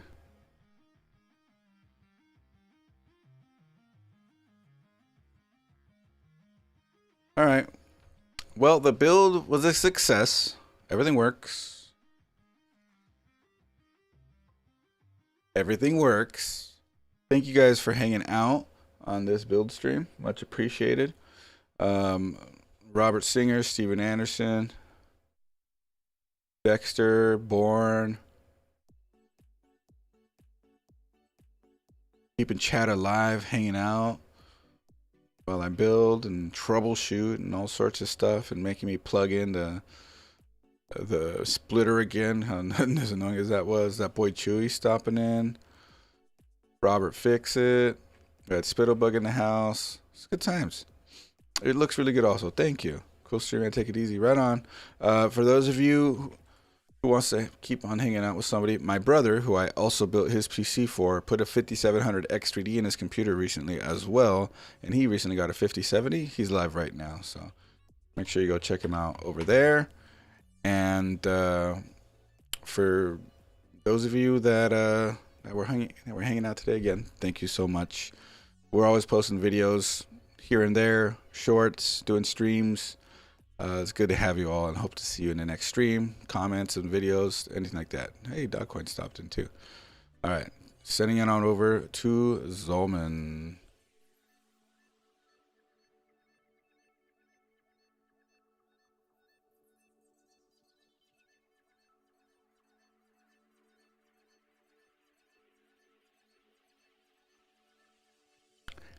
Bye, everybody.